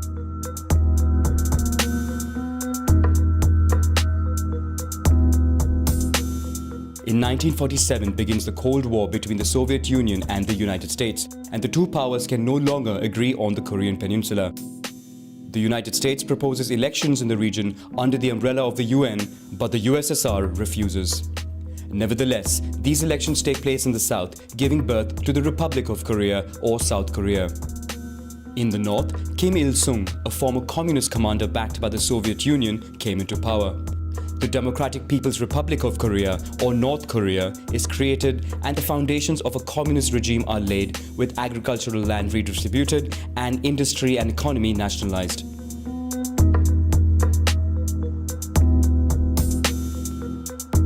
Tensions rise rapidly between the two new republics, with many incidents reported along the 38th parallel. In 1950, the North Korean army, supported by the USSR and China, invaded South Korea. A UN international force led by the United States intervenes and pushes back on the offensive, forcing North Korea to retreat. The People's Republic of China enters the war and in turn pushes back the United Nations forces.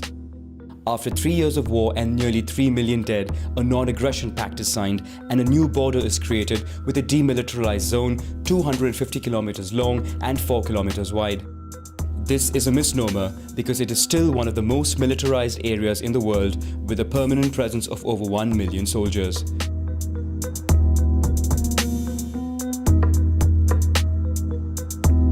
In the following years, North Korea would stake its future on industrial development and agriculture in order to achieve self-sufficiency.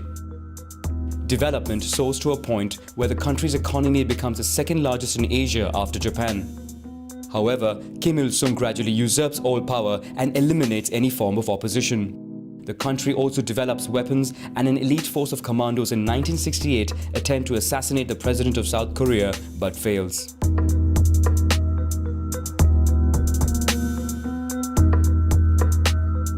In 1980, Seoul wins the right to host the Summer Olympic Games, to be held 8 years later.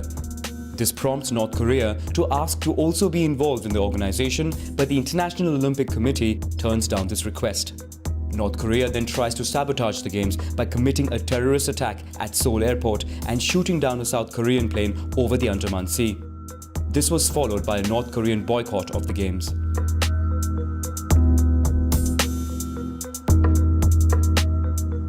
With the fall of the USSR in 1991, North Korea loses one of its greatest allies. China too follows a path of reform and opening up its economy, thus going a different direction from North Korea. The country attempts a secret diplomatic rapprochement with the United States, which remains unanswered. Fearing attack, North Korea accelerates its arms race. After 22 years of rule, Kim Il-sung dies and would be replaced by his son Kim Jong-il. At the same time, the country suffers a famine, forcing him to request international food assistance. Many countries respond to the call, including South Korea and the United States.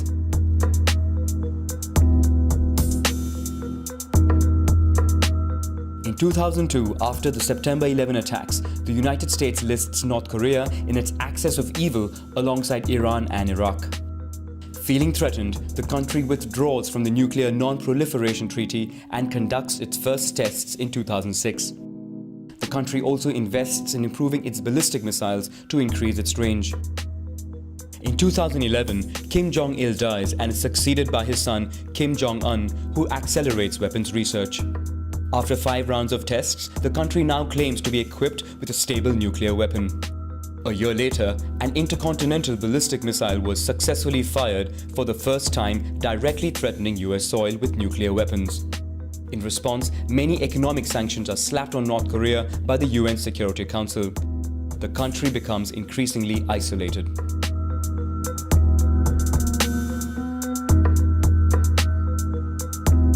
In late 2017, tensions flare between Kim Jong-un and the new president of the United States, Donald Trump. But the subsequent Winter Olympics held in South Korea's Pyeongchang provides new hope for peace. During the opening ceremony, the two Korean delegations marched as part of a united Korean contingent. This is followed by a diplomatic rapprochement between North and South Korea and a historic first meeting between their heads of state. Today, a meeting between Kim Jong-un and Donald Trump is still on the cards. Even if the historic rendezvous goes ahead, how the countries approach the tricky issue of denuclearization in the region remains to be seen.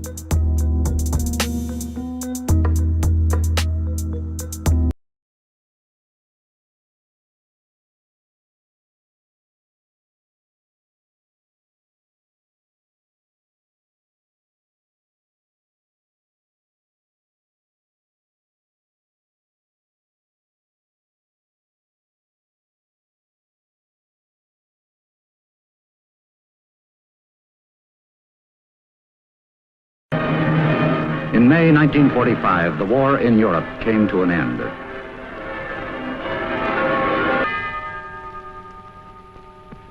This had been the price of Europe's unpreparedness. Our hard-won peace seemed at last secure. A few days before, Allied forces from the West had joined hands with the Russians from the East. Their statesmen had met cordially at Yalta and at Potsdam. They had agreed that the countries they had occupied should be truly liberated, and that freely elected governments should be set up as soon as possible. Russia had swallowed up 8 European countries without firing another shot. Great Britain and the United States protested that these countries had been coerced by threat of force, and that Russia had broken her treaty. But Russia ignored the protest.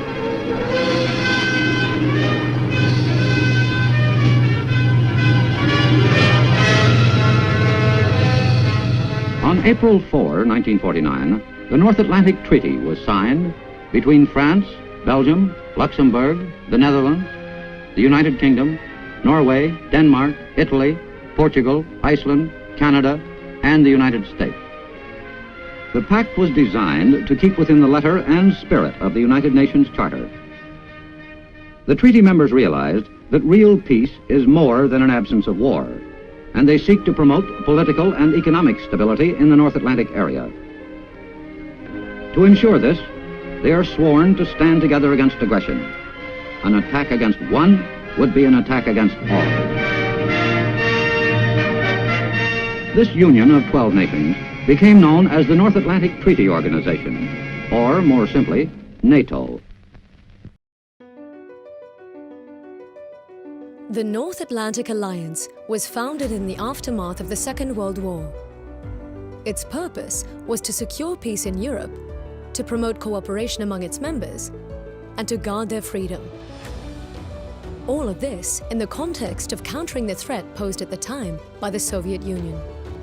The Alliance's founding treaty was signed in Washington in 1949 by a dozen European and North American countries. It commits the Allies to democracy, individual liberty, and the rule of law, as well as to peaceful resolution of disputes. Importantly, the treaty sets out the idea of collective defense, meaning that an attack against one ally is considered as an attack against all allies. The North Atlantic Treaty Organization, or NATO, ensures that the security of its European member countries is inseparably linked to that of its North American member countries. The organization also provides a unique forum for dialogue and cooperation across the Atlantic.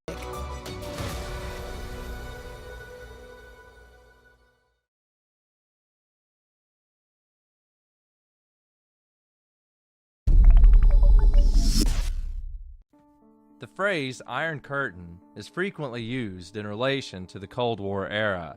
What exactly does this phrase mean, and why was it used? In 1946, During a speech to Westminster College in Fulton, Missouri, British Prime Minister Winston Churchill used the phrase Iron Curtain to describe the divide between Western and Eastern Europe following the end of World War II. From Stettin in the Baltic to Trieste in the Adriatic, an iron curtain has descended across the continent. The nations of Eastern Europe were communist dictatorships with little personal freedom granted to their citizens. People were not allowed to travel freely, and it was often difficult to get accurate information in and out of these nations. The concept of the Iron Curtain was best defined by the rivalry between what came to be known as NATO and the Warsaw Pact states, which operated under Soviet influence. In 1949, the United States, along with the United Kingdom, France, Canada, and 8 other nations, signed a treaty creating the North Atlantic Treaty Organization, also known as NATO. The member nations agreed that an armed attack against any one of them would be viewed and treated as an armed attack against all of them.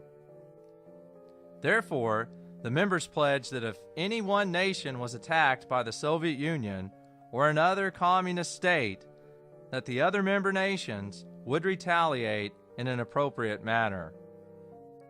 Several years later, in 1955, the Eastern European nations created the Warsaw Pact.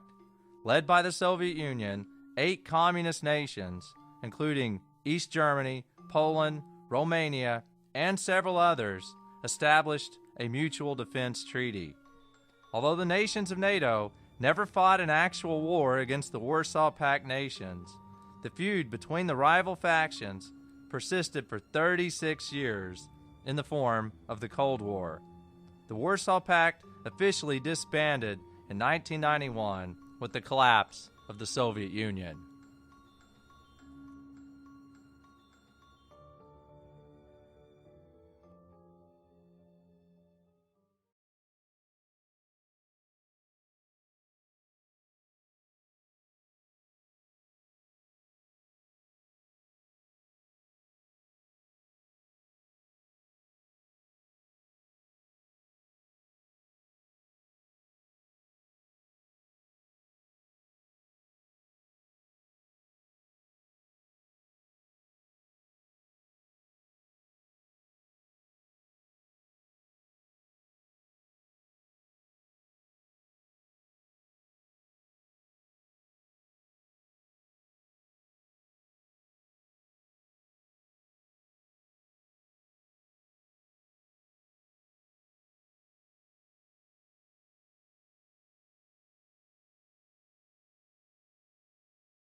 Well, now that's all right, now, mama.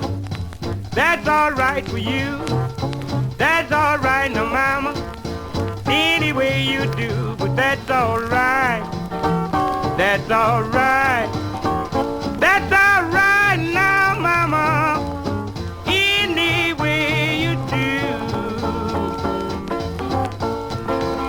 Well, my mama, she done told me, Papa told me too.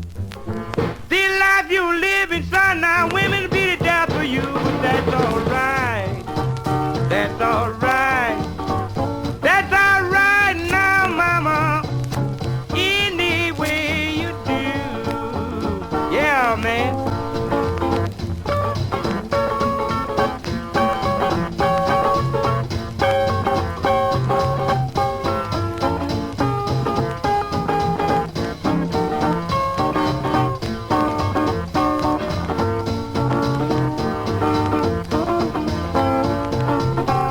Baby, 1 and 1 is 2. 2 and 2 is 4. I love that woman, but I got to let her go. But that's all right. That's all right. That's all right now, mama. Any way you do. Babe, now if you don't want me, why not tell me so? You won't be bothered with me round your house no more. But that's all right. That's all right.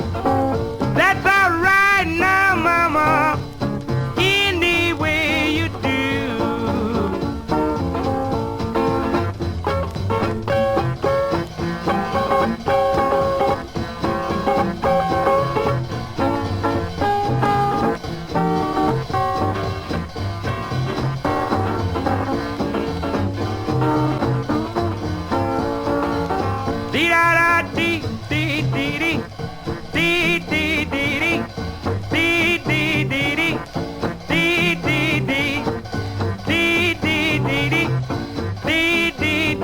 That's all right. That's all right. That's all right now, mama. Any way you do.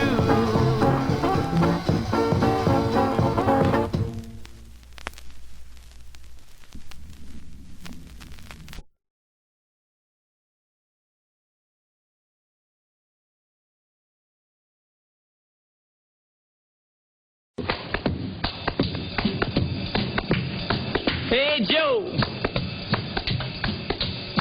Hey, Big Joe Turner. Come on in.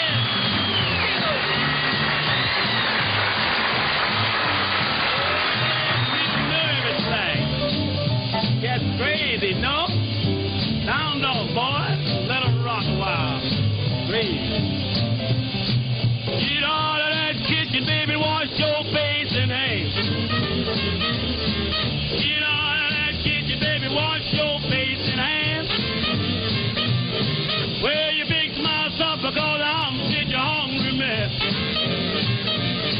When you wear your hair, baby, look so mellow and fine. When you wear your hair, you look so mellow and fine. I can't believe my eyes, all that jive in mine.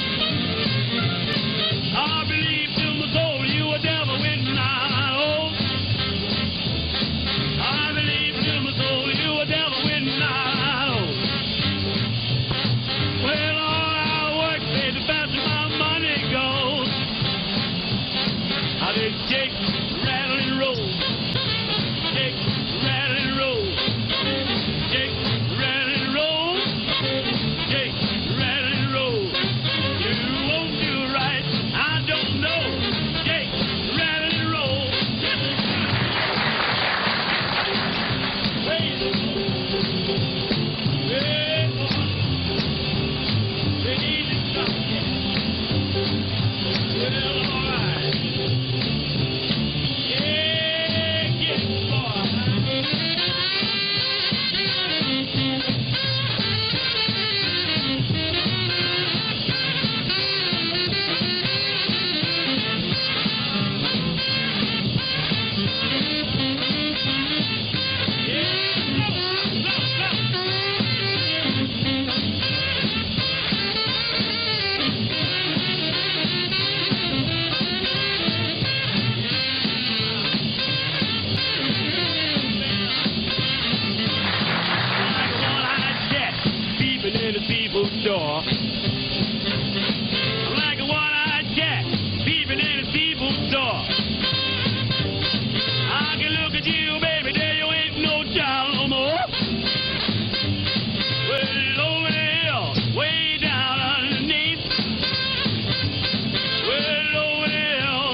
of California to my sweet home, Chicago. Oh, baby, don't you want to go? Oh, baby, don't you want to go? Back to the land of California, to my sweet home, Chicago.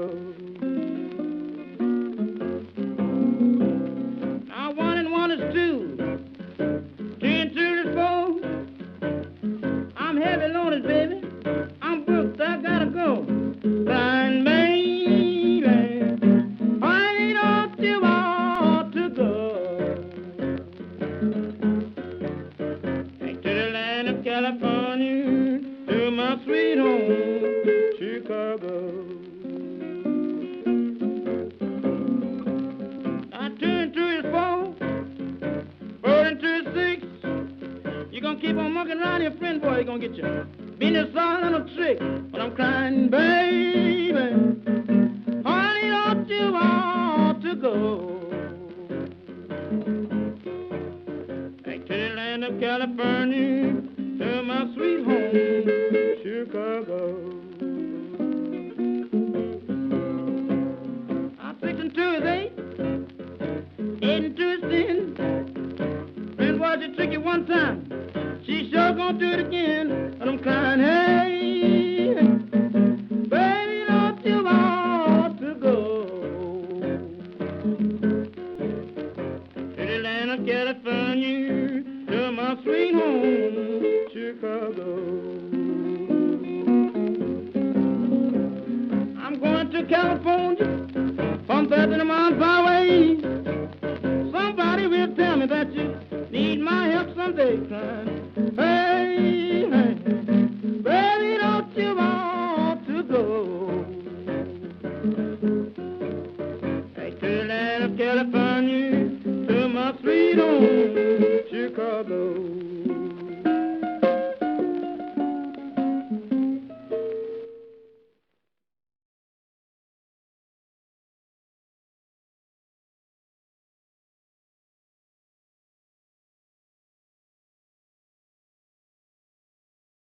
Dedicated to the late great Magic Sam.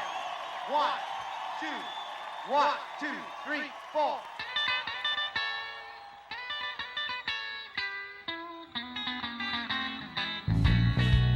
Come on, oh baby, don't you wanna go?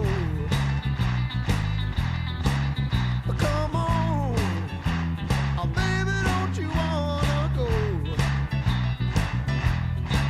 Back to that same old place, sweet home, Chicago. 6 and 3 is 9, 9 and 9 is 18. Look there, brother, baby, and I'll see what I see. Hey, baby, don't you wanna go back to that same old place, sweet home, Chicago? Come on, baby, don't you wanna go?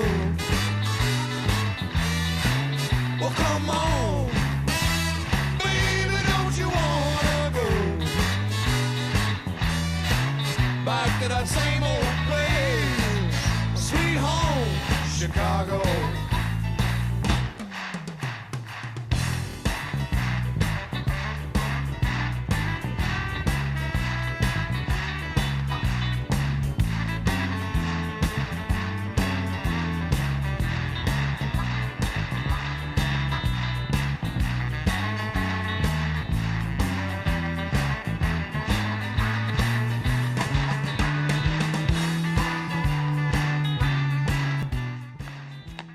God, the mafia's after us. You guys now. were hot. You were great, insane. I've got to record you. Bullshit. Bullshit? I don't bullshit. I'm president of Clarion Records, the largest recording company on the Eastern Seaboard. So what? Here's $10,000 in advance on your first recording session. Is it a deal?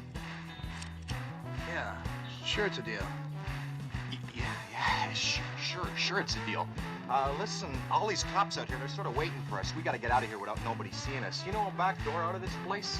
Sure. I used to be head bouncer here back in the 70s. There's an electrical service duct right behind your drummer's riser.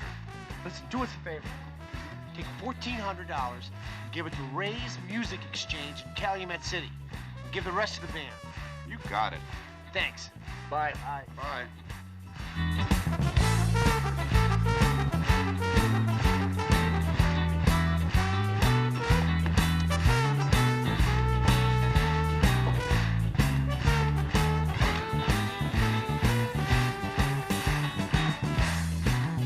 Ian and I were gonna make a break for you and the band keep playing.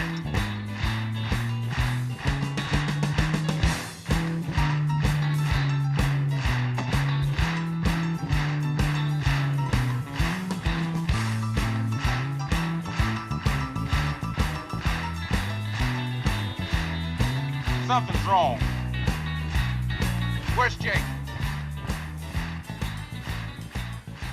Where does Blues Brothers go?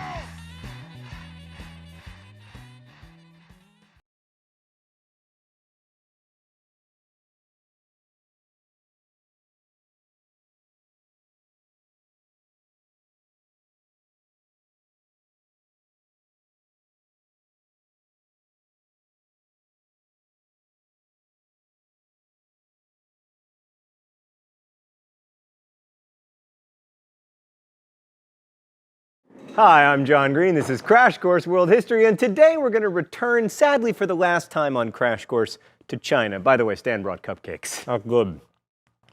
I wish I could draw some parallel between this and China, but I got nothing. They're just delicious. I'll sure miss you, piece of felt Danica cut out in the shape of China using blue because we felt like red would be cliche. Mr. Green, Mr. Green, Mr. Green! You don't get to talk until you shave the mustache, me from the past. So the 20th century was pretty big for China because it saw not one, but two revolutions. China's 1911 revolution might be a bigger deal from a world historical perspective than the more famous communist revolution of 1949, but you wouldn't know it because one, China's communism became a really big deal during the Cold War, and two, Mao Zedong, the father of communist China, was really good at self-promotion. Like, you know, his famous book of sayings? Pretty much everyone in China just had to own it. And I mean, had to.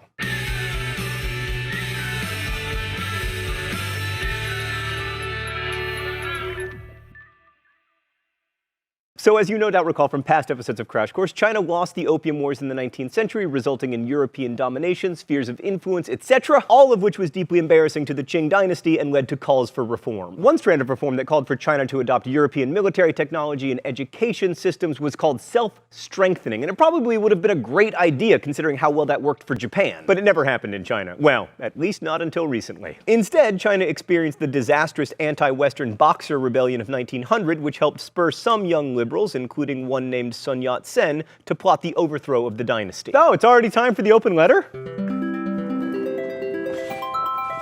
An open letter to Sun Yat-sen. Oh, but first let's see what's in the secret compartment today. Oh, more champagne poppers. Stan, at this point, aren't we sort of belaboring the fact that China invented fireworks? Wow. That is innovation at work right there. We used to not be able to fire off one of these. Now we can fire off 6 at a time if you count the 2 secret ones from behind me. Dear Sun Yat-sen, you were amazing. I mean, the Republic of China calls you the father of the nation. The People's Republic of China calls you the forerunner of the democratic revolution. You're the only thing they can agree on. You lived in China, Japan, the United States. You converted to Christianity. You were a doctor. You were the godfather of an important science fiction writer. But the infuriating thing is that you never actually got much of a chance to rule China, and you would have been great at it. I mean, your 3 principles of the people, nationalism, democracy, and the people's livelihood, are 3 really great principles. I mean, the problem, aside from you not living long enough, is that you just didn't have a face for Warhol portraits.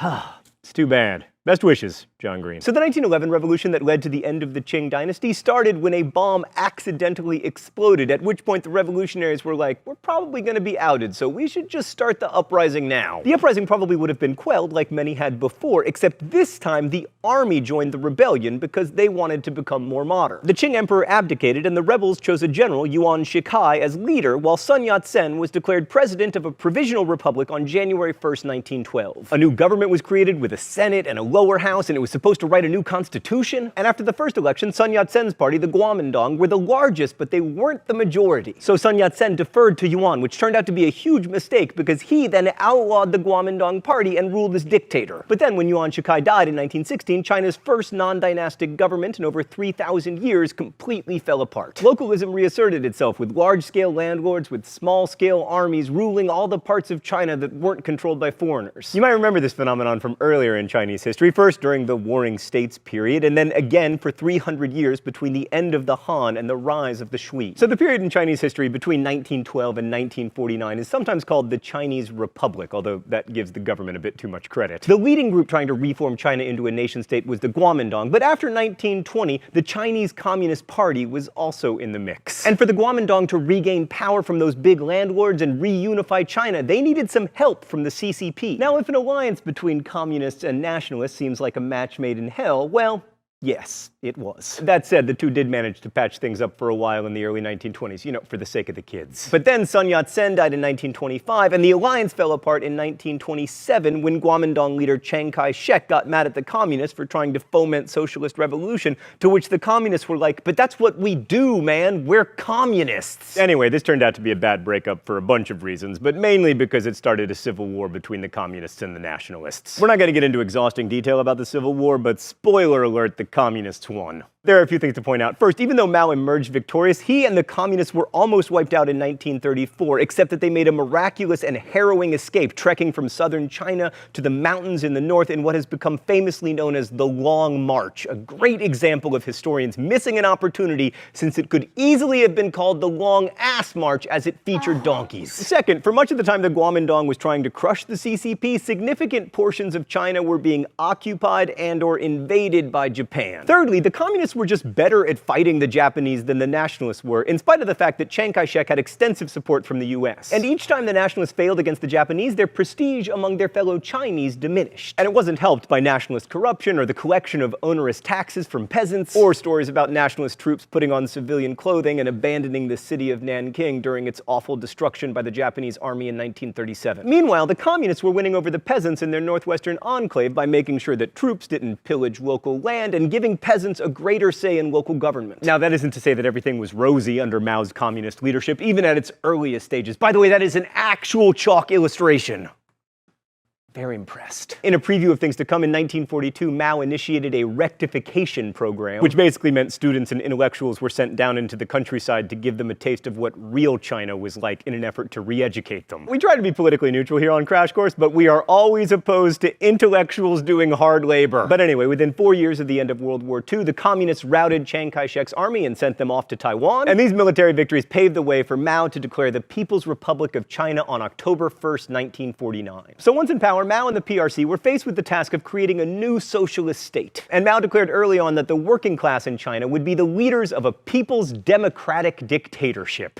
Oh, democratic dictatorships, you're the best. It's all the best parts of democracy and all the best parts of dictatorship. You get to vote, but there's only one choice. It takes all the pesky thinking out of it. The PRC promised equal rights for women, rent reduction, land redistribution, new heavy industry, and lots of freedoms, including freedoms of thought, speech, publication, assembly, association, correspondence, person, domicile, moving from one place to another, religious belief, and the freedom to hold processions or demonstrations. Yeah, no. Even putting aside the PRC's failure to protect any of these rights, Mao's China wasn't much fun if you were a landlord, or even if you were a peasant who'd done well. Land redistribution and reform meant destroying the power of landlords, often violently. But centralizing power and checking individual ambition proved difficult for the government, and it was made harder by China's involvement in the Korean War, which helped spur the first mass campaign of Mao's democratic dictatorship. Designed to encourage support for the war, the campaign was called the Resist America and Aid Korea campaign, and it resulted in almost all foreigners leaving China. A second campaign against counter-revolutionaries was much worse. People suspected of sympathizing with the Kuomintang or anyone insufficiently communist was subject to humiliation and violence. Between October 1950 and August 1951, 28,332 people accused of being being spies or counter-revolutionaries were executed in Guangdong City alone. A third mass campaign, the 3 Anti campaign, was aimed at reforming the Communist Party itself, and the final mass campaign, the 5 Anti campaign, was an assault on all bourgeois capitalism, which effectively killed private industry in China. Very few of the victims of this last campaign actually died, but capitalism was weakened and state control bolstered. Okay, let's go to the thought bubble. Mao and the CCP set out to turn China into an industrial powerhouse by following the Soviet model. We haven't really talked about this, but under the Soviet system, Russia was able to accomplish massive industrialization, not to mention tens of millions of deaths from starvation, through centralized planning and collectivization of agriculture following what were known as 5-year plans.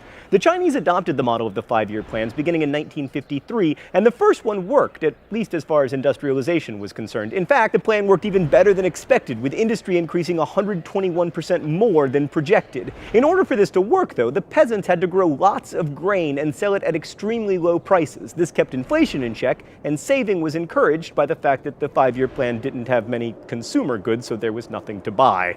For urban workers, living standards improved, and China's population grew to 646 million. So far, Mao's plan seemed to be working, but there was no way that China could keep up that growth, especially without some backsliding into capitalism. So Mao came up with a terrible idea called the Great Leap Forward. Mao essentially decided that the nation could be psyched up into more industrial productivity. Among many other bad ideas, he famously ordered that individuals build small steel furnaces in their backyard to increase steel production. This was not a good idea. First off, it didn't actually increase steel production much. Secondly, it turns out that people making steel in their backyard who know nothing about making steel make bad steel. But the worst idea was to pay for heavy machinery from the USSR with exported grain. This meant that there was less for peasants to eat, and as a result, between 1959 and 1962, 20 million people died, probably half of whom were under the age of 10. Geez, Thought Bubble, that was sad. And then in happier news came the Cultural Revolution. Just kidding, it sucked. By the middle of the 60s, Mao was afraid that China's revolution was running out of steam, and he didn't want China to end up just a bureaucratized police state like, you know, most of the Soviet bloc. And the Cultural Revolution was an attempt to capture the glory days of the revolution and fire up the masses. And what better way to do that than to empower the kids? Frustrated students who were unable to find decent, fulfilling jobs jumped at the chance to denounce their teachers, employers, and sometimes even their parents,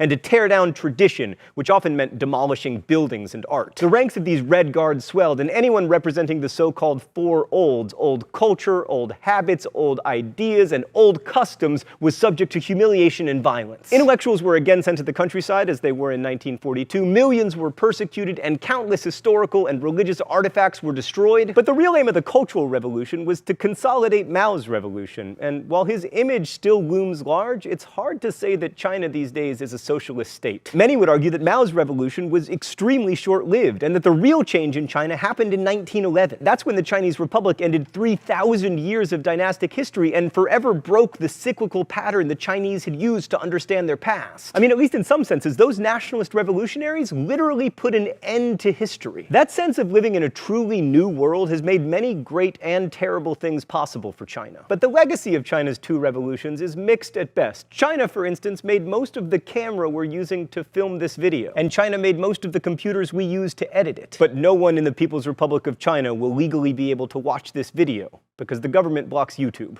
Thanks for watching. I'll see you next week.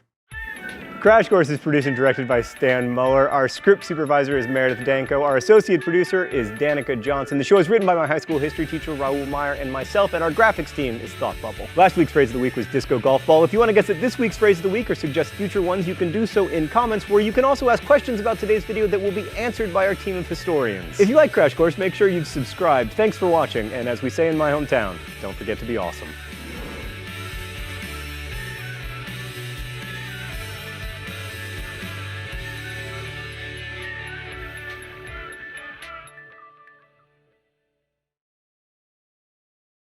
Mao also cultivated an unprecedented group of allies never before assembled in Chinese history. Not only peasants, but women, minorities, youth, intellectuals. Mao has got an elaborate network to get the message out, offering all kinds of social services to people, not only medical, but also education for peasant children. And he also educated their parents. This is for the first time in Chinese history. Now, the nationalists had also tried to improve education. But once the Japanese invaded invaded full bore, they had to drop it because the nationalist conventional armies are the ones that are fighting off the Japanese conventional armies. The communists are a guerrilla movement, and they're operating behind enemy lines. So as the nationalists are dragooning people into their armies, the communists are busy offering social services, and I'll get to land reform. And so for the peasants, before too long, it becomes a no-brainer whom they're going to support. On the one hand, Mao is the military genius who puts Humpty Dumpty back together again when nobody else could, and they tried for the previous 40 years. On the other hand, he is the psychopath, incapable of running an economy in peacetime. Yet, many Chinese revere him as a national hero. Why? Because in their minds, certainly of the Han, the preponderant group in China, one of the key things that their country should and must be is a great power. And Mao, by reunifying China under the banner of communism and then fighting the coalition of all the major capitalist powers to a stalemate in the Korean War, or in their mind a victory, that constitutes ending what they consider the era of humiliations that started in the mid-19th centuries and end with the Communist Revolution. So he's a hero at home. The Chinese Revolution of 1949. Decades of internal strife, foreign intervention, and civil unrest set the stage for a showdown between ideological giants. The nationalists and the communists. Amidst the chaos, Mao Zedong's communist forces surged, rallying the oppressed and dispossessed to their cause. Their triumph was not just a victory, but a seismic shift in power, heralding the birth of the People's Republic of China. Yet this victory came at a cost, a torrent of blood, tears, and upheaval. Land was redistributed, industries collectivized, and a new order emerged from the ashes of the old. But amidst the euphoria of victory lay shadows of strife. Widespread violence, political purges, and the exodus of millions marked the revolution's aftermath.